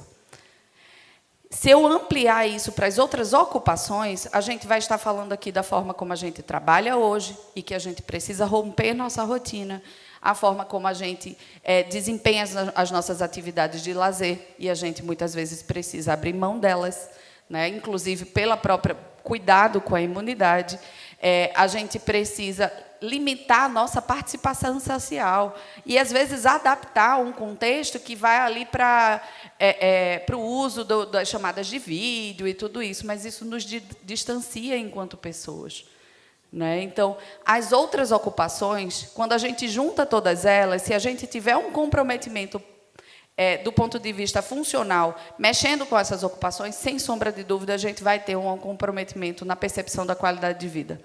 Quantas pessoas aqui chegam no médico se queixando porque tem alguém dando banho nele? A gente precisa ter vínculo para poder falar sobre esse lugar de cuidado. Então, a gente não se queixa sobre isso num primeiro momento. Então, esse não vai ser um problema que vai aparecer de cara. Mas a gente, enquanto profissional, tem um compromisso, a obrigação, a responsabilidade de mergulhar um pouco por essa área, que ela não vai ser naturalmente referida, mas, sem dúvida, promove um grande impacto na percepção dessa qualidade de vida. Tá certo? Então, qualidade de vida, no contexto da oncologia, ela vai refletir essa capacidade do paciente de lidar com todos esses problemas, né? Com esse efeito que a doença impõe, né, sobre a pessoa, e o efeito também dos tratamentos. Então, a gente pode ter comprometimentos ali dessas atividades, dessas ocupações, de todo o seu cenário de vida acontecendo de maneira temporária, é verdade, né? Mas essa janela de tempo ela já impacta na percepção de qualidade de vida. Então, é importante que a gente entenda que esse é um fator que precisa ser levado em consideração desde o momento que a gente nem conseguiu acessar o diagnóstico ainda. Então, se a gente tem uma suspeita da doença, eu já tenho um comprometimento emocional importante. Então, eu já não sei o que é que vem para mim no futuro, eu já não sei como vai ser minha vida, eu já não sei como é que vai ser o tratamento, se vai ter tratamento, se eu vou conseguir acessar. Então, essa junção de muitos sis já leva a um grau de sofrimento muito significativo. Então, o acesso a essa oportunidade de cuidado de maneira precoce, ela é extremamente importante. Tá certo? Então, os domínios afetados desse ponto vão envolver todos eles. Então, é o domínio físico, emocional, social, espiritual. Quantos deles são autorreferidos no primeiro momento? Vão aparecer com frases aparentemente clichês, né, que dizem que vai ser o que Deus quiser, que Deus vai curar, enfim. Porque são os nossos elementos espirituais, nesse contexto religiosos também, que nos sustentam, nos embasam, que nos ajudam a conduzir essa trajetória de vida. Então, a avaliação dessa qualidade de vida ela é essencial para direcionar políticas públicas, certo? E intervenções clínicas. E aí, enquanto políticas públicas, a gente volta para a oportunidade de acesso. Tá? Que é aquela provocação ali no começo de que, se a gente não tem acesso ao diagnóstico de maneira precoce, que dirá ao cuidado paliativo precoce. Então, a gente vai contar, muitas vezes, com a vizinha, que a gente chora no ombro, a gente vai contar com um familiar, a gente vai contar com isso como estratégia de cuidado, porque, pelo próprio sistema, não nos é oportunizado esse cuidado desde o início. Tá certo? E aí a gente está aqui batalhando para que isso aconteça em algum momento. Olhar para esse cenário multidimensional é entender que a gente precisa cuidar numa perspectiva integral. É falar sobre integralidade do cuidado. É a gente entender que cuidado paliativo é essencial para proporcionar esse suporte, né, integral aos pacientes oncológicos, não somente oncológicos, mas todos os grupos que se beneficiam dessa maneira de cuidado, desde o diagnóstico até o final da vida. Então, falar de política pública é considerar o quanto que isso impacta na maneira que essa qualidade do cuidado vai ter esse efeito na vida da pessoa. Tá certo? Então, falar sobre isso é falar sobre centralidade no paciente, é falar sobre continuidade do cuidado, é falar sobre coordenação do cuidado. Eu não sei como é aqui em Natal, e aí me perdoem, eu não fui buscar essa informação antes do tempo, mas coordenação do cuidado vai envolver, por exemplo, aquele cenário em que, na atenção primária, a gente está falando, o doutor Nivaldo trouxe isso, a gente está falando da oportunidade de fazer os exames dentro daquele prazo, da gente acessar o diagnóstico. Quando a gente tem o diagnóstico, a gente parece que eu fecho a porta daqui e abro outra ali, que eu vou para a atenção especializada. A ausência de coordenação entre esses dois lugares de cuidado também provocam um problema muito grande nessa dimensão assistencial que envolve a qualidade de vida. Então, aquele gráfico que as pessoas que já ouviram falar em cuidado paliativo provavelmente já viram bastante, ele fala aqui sobre o nosso caminhar junto. Né? Então, enquanto o cuidado paliativo está aqui imerso e segue, né, até o manejo do luto, a terapia modificadora da doença e todas as ações que podem modificar a doença estão caminhando paralelamente. A proporção disso na trajetória da doença é que modifica. E aí a continuidade disso é fundamental para que ocorra da melhor maneira possível. Então, a gente vai ter exemplos muitos de estratificação, né, do cuidado paliativo. A gente não necessariamente precisa fazê-los, mas esse é um dos exemplos que fala de cuidado paliativo precoce, complementar, predominante, exclusivo. Essas são metodologias que se propõem a garantir esse olhar durante toda a trajetória da doença. Ela não é restrita, ela não precisa ser engessada, mas ela pode nos dar a oportunidade de criar modelos, né, que consigam garantir essa oportunidade de cuidado. E aí essa integração precoce do cuidado paliativo está demonstrada nos muitos estudos, já que a gente fala sobre qualidade de vida. Esse modelo que traz aqui do ICESP, por exemplo, já fala sobre o quanto que ele reduz custos, né, e os tratamentos inadequados aos quais o paciente se expõe. Tá? Então, promove aí o maior conforto ao paciente. Então, é uma sequência rápida aqui de alguns estudos, só para mostrar que todos eles vão trazer um cenário em que os pacientes que têm esse cuidado multidimensional, eles têm a percepção de qualidade de vida melhorada. Isso está posto, é resultado desses estudos. E são estudos que não são de hoje, necessariamente. Tá? Os de hoje só comprovam, mas é algo que a gente já vivencia, já busca há algum tempo. Tá certo? E aí, ó, nesse daqui, quando a gente fala sobre ansiedade e depressão, esses pacientes, mais uma vez, têm menos sintomas de ansiedade e depressão quando estão recebendo a assistência de equipes de cuidado paliativo. E há lá, o que eu trouxe no começo, o efeito sobre a sobrevida também aparece aqui. Então, quando a gente é cuidado desse ponto de vista multidimensional, a gente tem a oportunidade de viver essa trajetória de uma maneira melhor. Então, mais uma vez, a qualidade de vida aparecendo, né, com uma melhoria aqui nessa meta-análise, ou seja, um grupo de estudos que trouxe esse cenário, reiterando o quanto que o cuidado paliativo consegue melhorar a qualidade de vida dos pacientes. E a integração precoce podendo ser a ferramenta pela qual a gente promove isso desde o início na vida dessas pessoas. Então, esses pacientes com câncer avançado, internados ou ambulatoriais, devem ser encaminhados precocemente para equipes multidisciplinares de cuidado paliativo, em paralelo ao tratamento modificador da doença. Certo?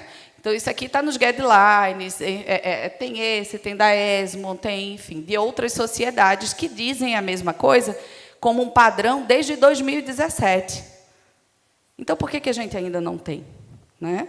A gente está no ano de publicação da Política Nacional de Cuidado Paliativo. Então, esse ano ele é um marco histórico sobre essa discussão.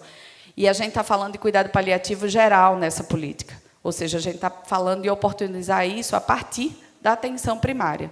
Então, a gente tem uma tendência a modificar esse cenário futuro. Tá certo? Então, a gente está falando de uma evidência que traz qualidade moderada e um nível de recomendação forte. Tá bom? Então, mais uma vez aqui, só para reforçar, aumentando qualidade de vida, benéfica para pacientes com câncer avançado. Tá certo? Então, são os estudos que vêm trazendo a importância da gente promover esse cuidado multiprofissional de uma maneira preferencialmente interprofissional. E aí, trazendo um cenário em que há robustez científica para o que a gente está dizendo. A gente pode se embasar em estudos científicos que nos mostram os resultados disso. A gente precisa buscar. Então, do mesmo jeito que o doutor Nivaldo trouxe lá, por que a gente já sabe, né, que a gente tem um volume muito grande de mulheres que têm câncer antes dos 50 anos de idade, e o nosso Ministério da Saúde ainda preconiza que seja a partir dos 50 anos. É a mesma coisa aqui. A gente já sabe, cientificamente, que a gente tem indicação desse tipo de tratamento, dessa abordagem. Por que a gente ainda não tem? Então, a política vem para responder isso e a gente tem a crença, a esperança de que a gente já consiga modificar essa trajetória ali na frente. Então, mais uma vez, reforçando que a integração precoce ela traz resultados significativos, mas desde 2017, né, mas que a gente vive barreiras que são muito legítimas e que precisam ser levadas em consideração na hora da gente estabelecer modelos. Então, falta de recursos humanos qualificados, a gente ainda tem isso como escassez nas nossas formações, desde a graduação. Tá? Isso é uma realidade. Dificuldade na comunicação, isso aqui é uma ferramenta fundamental para quem faz assistência em cuidado paliativo. A divergência entre os conceitos de cuidado paliativo precoce e cuidado paliativo integral, né? Integrado. A gente está falando de que ele seja sistemático desde o início, em detrimento daquele que seja orientado para as necessidades sob demanda específicas. Tá? E um percurso integrado que requer essa descrição dos critérios de encaminhamento. Então, se a gente entende isso e a gente consegue definir esses modelos, a gente define critérios objetivos que encaminham, que direcionam essas pessoas com doenças que sejam potencialmente ameaçadoras da vida no melhor momento de cuidado. Tá?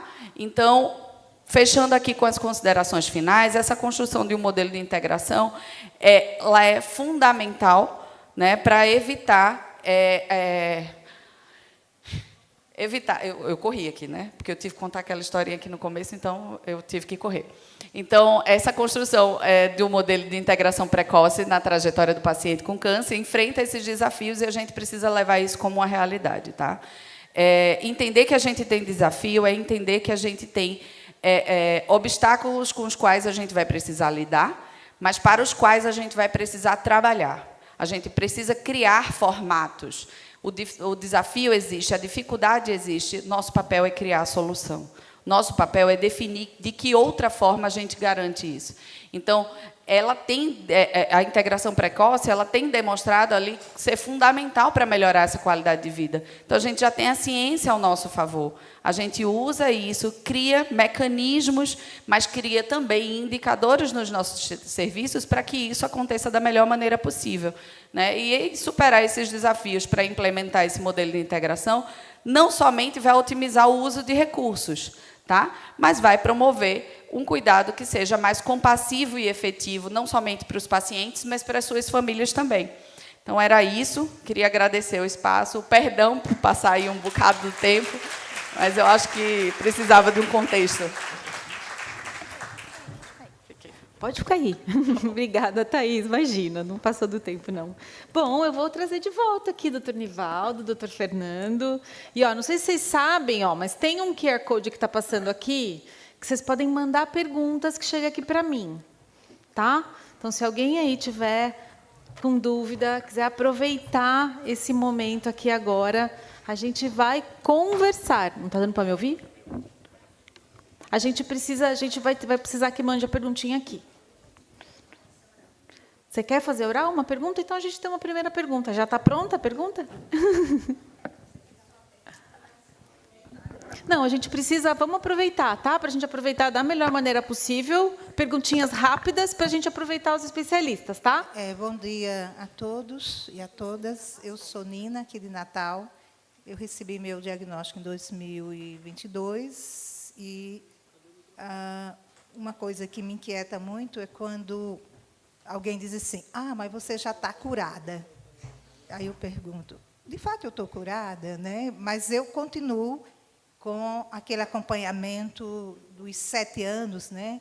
Diariamente tomando letrozol, e depois foi que eu fui entender que eu continuo com o tratamento, não é, de quimioterapia. Não é uma quimioterapia oral?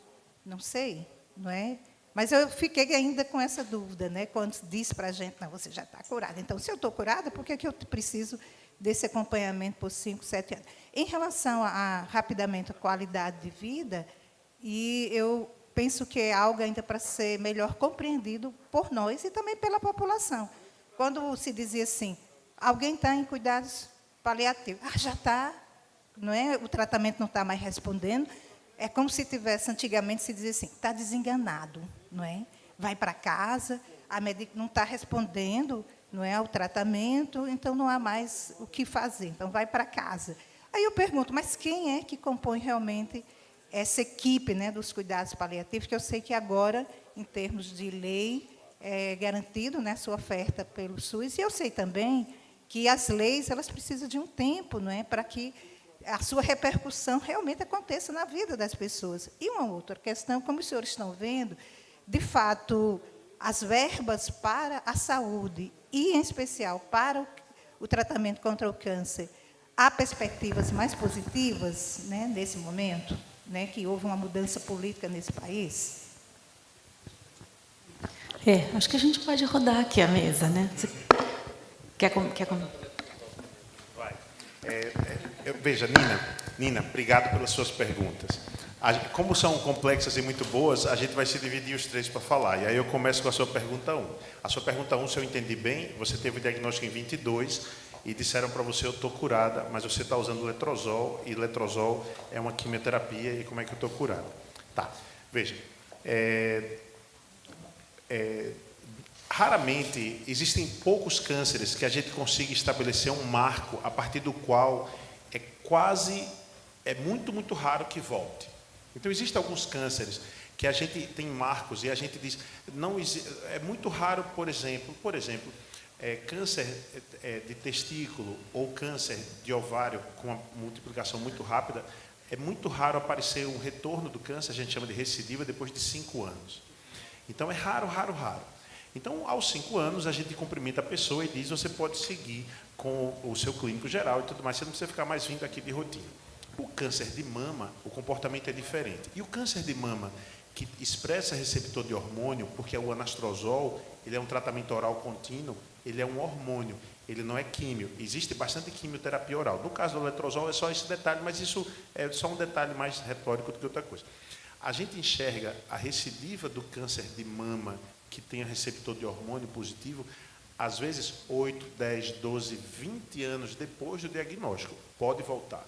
Então, mais ou menos, o oncologista funciona como borracheiro. E o borracheiro diz, está tudo bem com o seu pneu. O borracheiro não diz, você rodando o quarteirão vai aparecer um prego e vai furar. A gente não tem como garantir que o problema não volte em determinados cenários clínicos. Um desses cenários, especificamente, é o câncer de mama. Aí vai para uma outra parte. A outra parte é o seguinte, os tumores de muito baixo risco, a gente cumprimenta a pessoa e diz, certamente você está curada, vamos gozar a vida. E aí o convite que eu faço a todo mundo que está aqui, aos 8 bilhões que estão lá fora, é gozar a vida, viver o hoje. Porque realmente precisar de um marco, uma estaca que diga, nunca mais voltará, o oncologista ajuizado não tem a competência de dizer, eu peço até licença a doutora Carla, o doutor Fernando estão aqui, se eles vão discordar. O oncologista ajuizado, ele não vai poder olhar para uma pessoa e vai dizer, eu estou no poder que me é inferido, garantindo que nunca mais esse câncer volta para você. É falta de juízo, não é excesso de ciência. Então, eu acho que é muito mais um diálogo sobre perspectivas, prioridades e vontades do que sobre garantias. Eu não sei se eu estou sabendo me explicar, eu até abro para os colegas que estão aqui, se eles quiserem acrescentar ou até mesmo discordar, mas eu acho que é muito mais, Nina, tirar a pessoa do modo doença, e isso é um assunto grave, sabe assim? É muito comum a gente tirar o câncer da pessoa, mas a pessoa nunca sai do câncer. Então, a pessoa dá uma topada, encrava a unha, 20 anos depois, e volta correndo no consultório dizendo, doutor, isso aqui é recidiva do câncer. Minha filha, você acabou de dar uma topada, só está encravada. Isso é comum, não é incomum, não. É comum eu receber mensagem na noite de Natal perguntando se pode comer o pernil. A pessoa já não faz quimioterapia, tem 200 anos. Então, ou seja, é como se o câncer sai da pessoa, mas a pessoa não sai do modo câncer. E um dos jeitos que a gente tem de tentar ajudar a pessoa a voltar a viver é assim, menina, deixa isso para lá, você está curada. Eu não sei se seria isso, e eu não sei se eu estou sendo prudente nas minhas avaliações aqui. Eu abro até para os colegas. Eu concordo 100% com você, doutor Nivaldo. E eu acho que o que a gente tem que encarar nessa sua jornada agora de usar, por exemplo, esse hormônio e não químio pós-operatório, é como se fosse um remédio que vai, na verdade, aumentar ainda mais a sua chance, que já é grande, para que você não tenha, de fato, nesses anos que vão passar, uma recorrência da doença.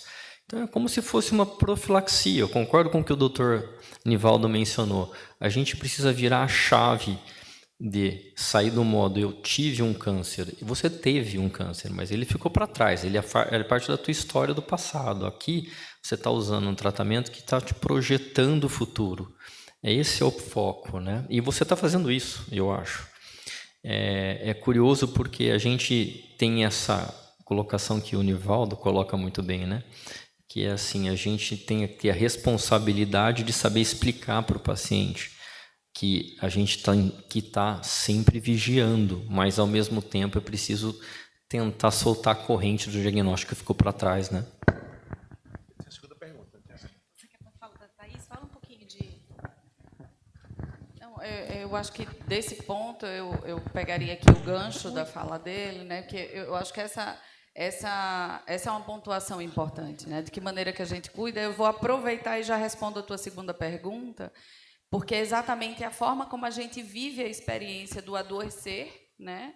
Do curar-se, e de que maneira isso ainda fica marcado na nossa trajetória de vida e que nos sinaliza sobre as nossas perspectivas de cuidado, né? Então, quando a gente fala de cuidado paliativo, a gente está falando de portas que se abrem juntas e não uma porta que se fecha. Na verdade, esse é um conceito que a gente ainda precisa quebrar.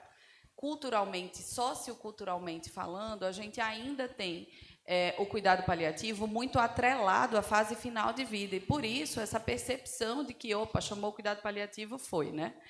E aí não é isso, não é sobre isso, não pode ser sobre isso. E é para isso que hoje a gente tem a Política Nacional de Cuidado Paliativo, né, trazendo essa ênfase para a atenção primária, que é esse lugar onde a pessoa vive a maior parte da sua trajetória de doença. Então, ela só vai para dentro de uma porta de hospital, ou quando ela agudiza, ou quando ela precisa de um exame, ou quando ela tem sintoma de difícil manejo, né, nessa fase final de vida, e ela precisa viver essa experiência final dentro do ambiente hospitalar. Fora isso, ela está na sua casa, ela está na sua dinâmica social, ela está na sua dinâmica familiar. Então, respondendo à tua pergunta, sendo portas que se abrem juntas, a política traz esse lugar de cuidado para o início do processo de adoecimento, né, para o diagnóstico, e eu sempre provoco que, às vezes, precisa ser antes do diagnóstico, principalmente quando a gente fala de atenção primária, quando a suspeita já vai gerar esse sofrimento, e a gente tem uma janela aí dentro do sistema que não nos garante o momento em que esse cuidado vai começar, do ponto de vista clínico, pela dificuldade de acesso aos exames. E essa equipe, Nina, ela é composta a depender do nível assistencial que a gente estiver falando. Então, na atenção primária, falando de Política Nacional de Cuidados Paliativos, a gente está falando de equipes matriciais e equipes assistenciais. As matriciais envolvem médico, enfermeiro, psicólogo e serviço social, certo? Essa é a equipe mínima, não é restrita, tá certo? E eu faço a questão de dizer isso, porque se você entende que você tem financiamento suficiente, se o seu estado ele tem condição de implementar uma equipe matricial mais robusta, mais completa, ele pode fazer. Isso não está vetado, tá certo? Então, essa equipe mínima preconizada. E foi preconizada dessa forma por quê? Porque a gente precisa garantir que essas pessoas tenham acesso mínimo a esse modelo de assistência. E a gente não teria profissionais de todas as categorias profissionais para compor todas as equipes que a gente precisa no país. Certo? E, para isso, quando a gente faz isso ligado à rede de atenção à saúde, a gente está dizendo, enquanto equipe matricial, que a gente vai se conectar ao Melhor em Casa, à equipe da Unidade de Saúde da Família, a EMULTI, e vai trabalhar um processo que é de educação continuada, promovendo uma equipe, o desenvolvimento de uma equipe complementar, toda ela olhando para a assistência em cuidado paliativo desde o início do diagnóstico. Tá certo? A gente vai ter lá na outra ponta, né, no cuidado paliativo especializado, equipes mais robustas, mais completas, mas aí vai depender do hospital, de tudo isso, a compor essa equipe. A maior parte não consegue compor as equipes de maneira de dedicação exclusiva. Tá? Normalmente, eles fazem isso ali dentro do giro do próprio hospital. Mas aí só para te explicar, ela pode ser completa, ela pode envolver todos os profissionais de saúde, mas ela vai depender do nível assistencial onde ela está sendo construída. Bom, vou seguir daqui. Tem uma pergunta muito boa. Então, eu posso fazer mais uma rodada aí. Se alguém quiser falar, levanta a mão, tá bom? Então, chegou uma pergunta aqui para a gente, que está falando o seguinte: como é que dá para integrar medicina personalizada com cuidados paliativos?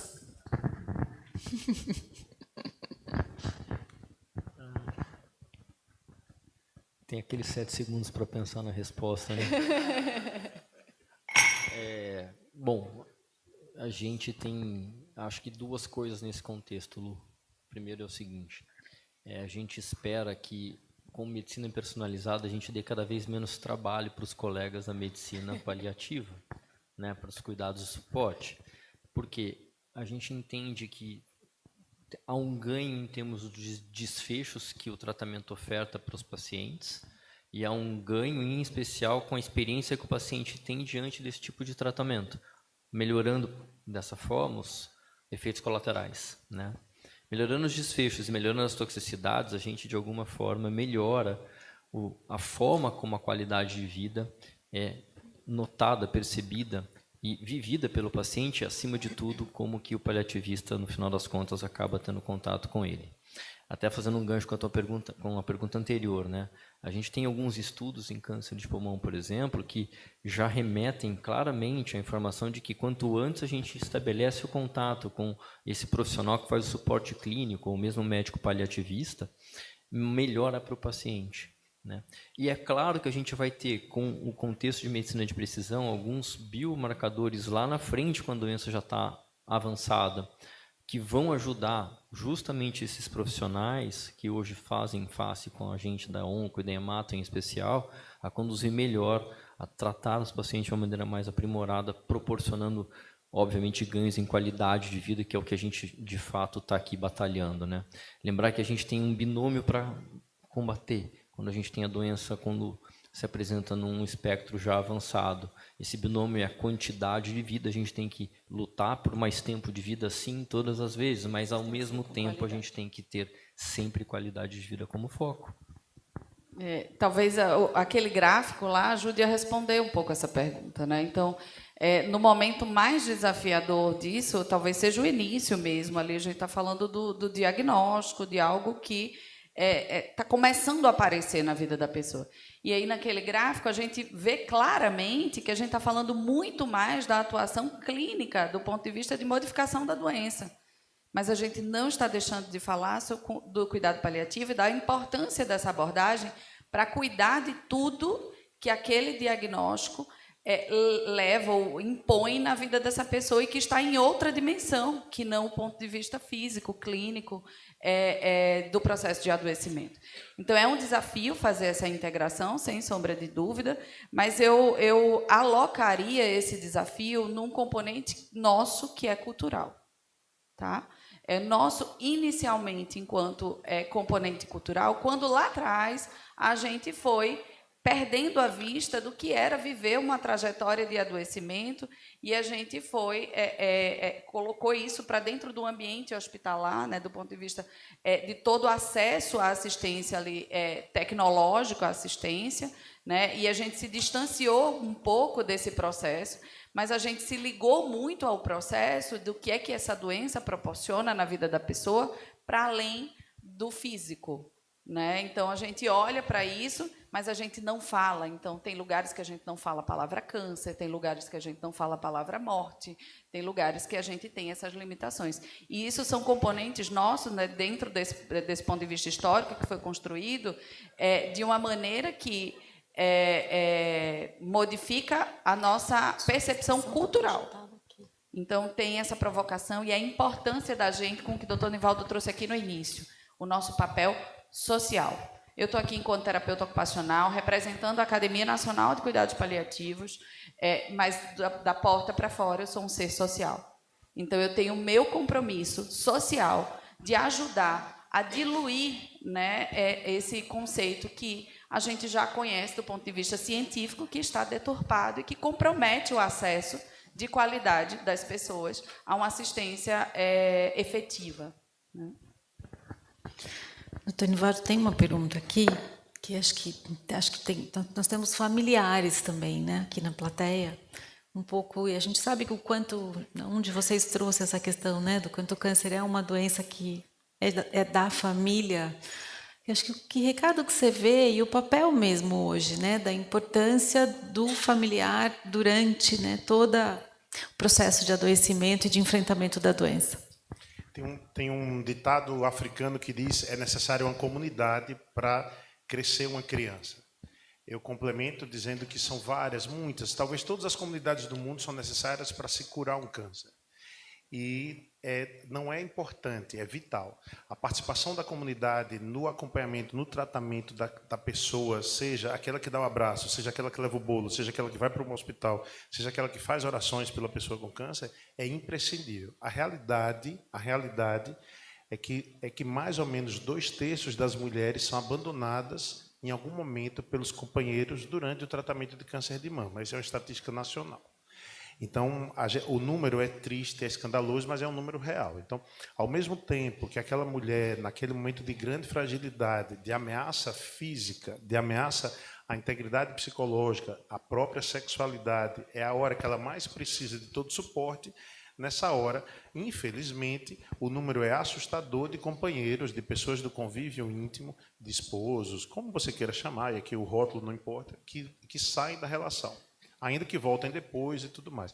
Então, é mais uma agressão.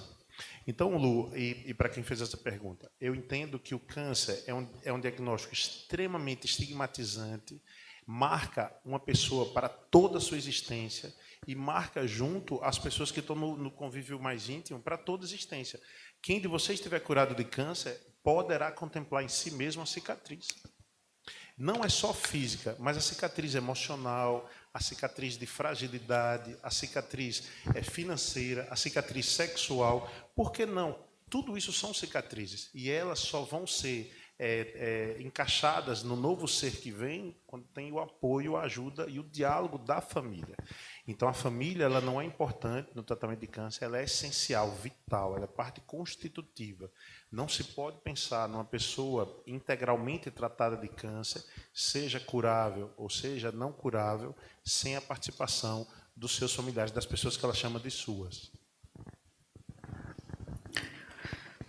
Bom, tem um comentário aqui que eu vou ler. Então, na realidade, a pessoa está falando aqui que ela quer ressaltar a satisfação dela de ver o tema do cuidados paliativos no fórum, né?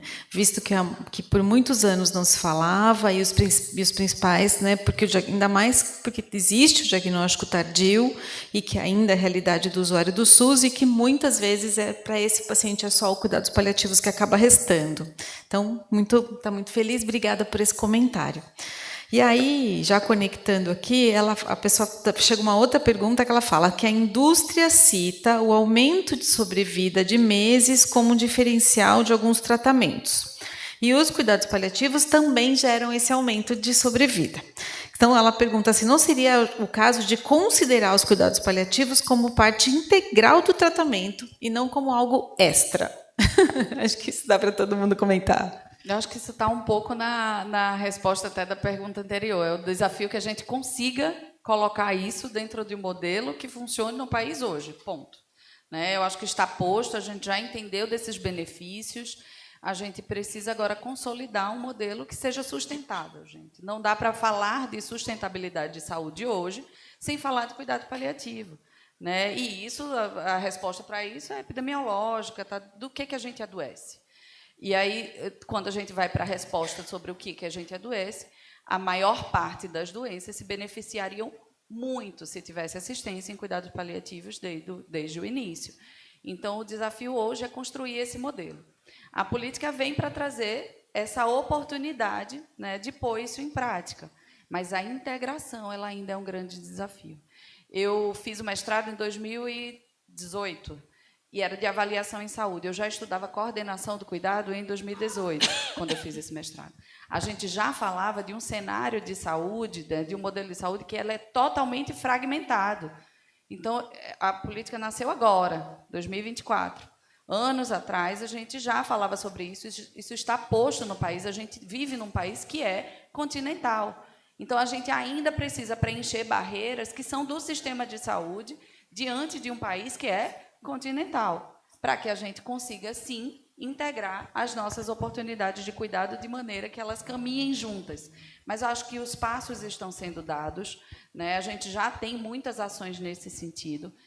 Mais uma vez, a política vem para ser mais um passo importante para responder a essa demanda, e aí é esperançar, acreditar que a gente vai conseguir constituir isso enquanto um modelo que ali na frente vai garantir esse acesso em paralelo, né, com esse olhar multidimensional que as pessoas precisam.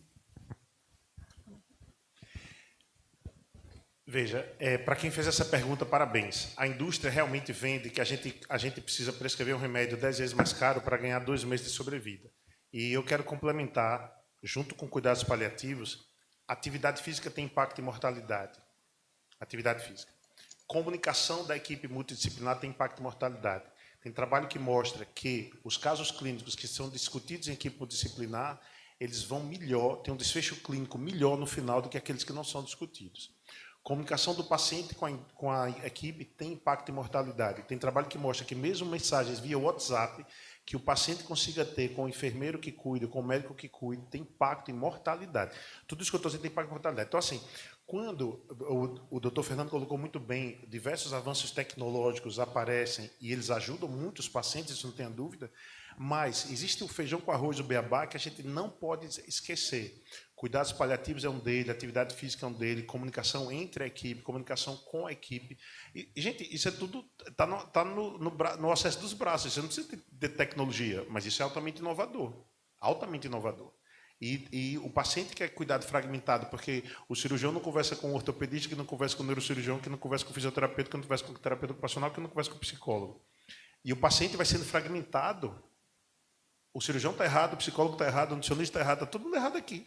E o paciente não sabe para onde vai. Então, eu concordo, eu acho que existe uma tarefa grande para fazer o óbvio. O paciente que bota o tênis e caminha, ele morre menos do que o que não bota o tênis e não caminha. Na extensa maioria dos tratamentos, para a extensa maioria dos cânceres, os colegas oncologistas aqui poderão até discordar. Assim, é botar um tênis e caminhar, mas eu não consigo levantar peso. Rapaz, deu a volta no quarteirão. Já tem impacto. Já tem impacto em mortalidade. Né? Eu estou vendo o Fernando balançar a cabeça ali, mas... E tem maior inovação do que botar um cara que... Nós fomos criados aqui no Nordeste, Fernando dizer Nordeste não. Aqui no Nordeste tem um negócio de um resguardo.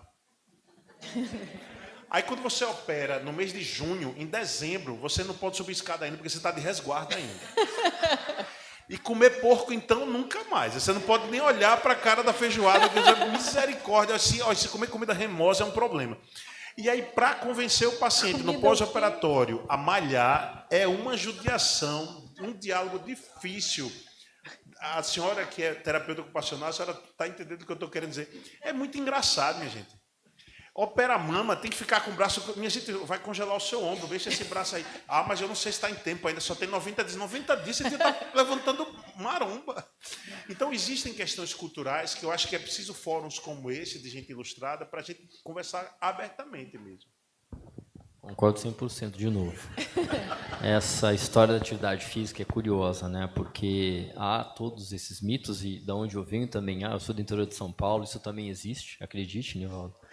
E a gente tem modelos já provados cientificamente, o Nivaldo comentou, ganho de sobrevida global, mas, por exemplo, em alguns países do mundo já é recomendado que na recuperação pós-operatória imediata de câncer de pulmão, por exemplo, câncer de mama, se pratique atividade física dentro do hospital.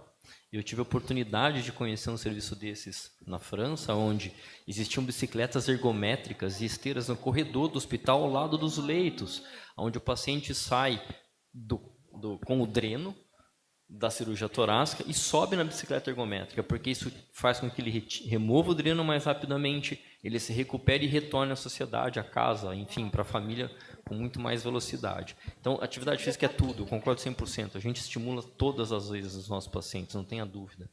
E só completando até que foi o motivo da pergunta, né? Eu concordo também quando a gente vem enxergando a oncologia ter ganhos que às vezes são contados em dias. Tem estudos que dão 42 dias, você sabe disso, Nivaldo? Esse número parece até meio... mas a oncologia ela tem que ser vista no âmbito longitudinal, né?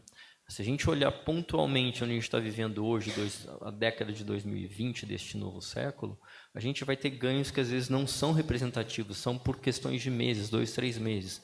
Mas da onde a gente saiu quando a oncologia nasce, que é lá na década de 70 do século passado, onde a gente chegou, a gente avançou sistematicamente de modo importante. Há muita oportunidade para avançar muito mais, eu não estou nem discutindo isso, tá? Mas são esses pequenos ganhos que, somados, eles acabam trazendo esse benefício que a gente vê hoje. O que a gente precisa garantir, eu acho, mais do que entender esses pequenos ganhos, é dar esse tipo de oportunidade para todo mundo. A gente viu, só para fechar, Lu, o meu comentário, um tratamento que durou 30 anos para ter uma inovação, para quem não tem a oportunidade de operar câncer de pulmão, porque a doença está muito avançada no tórax, não tem metástases ainda, mas a gente, por outro lado, não consegue operar. Esse paciente ia para a quimio-rádio por 30 anos, 3 décadas, nada conseguia mostrar que alguma coisa em adição a essa estratégia conferia mais chance de ele ficar curado ou dela ficar curada. E isso veio com o estudo de imunoterapia E agora, apesar do desenho, e a gente sabe que tem críticas aqui, com algum tratamento-alvo molecular para depois desse momento. É isso que a gente precisa garantir, acesso para todo mundo. E essa discussão ela não pode ficar sem ser realizada e resolvida, né? A gente está falando de 10 anos disso já, não tem mais como bater nessa tecla e não ver uma solução que a gente acaba não vendo. Tem um... Preciso... Doutora, está ali, ó. Cadê o microfone? Aquela está ali.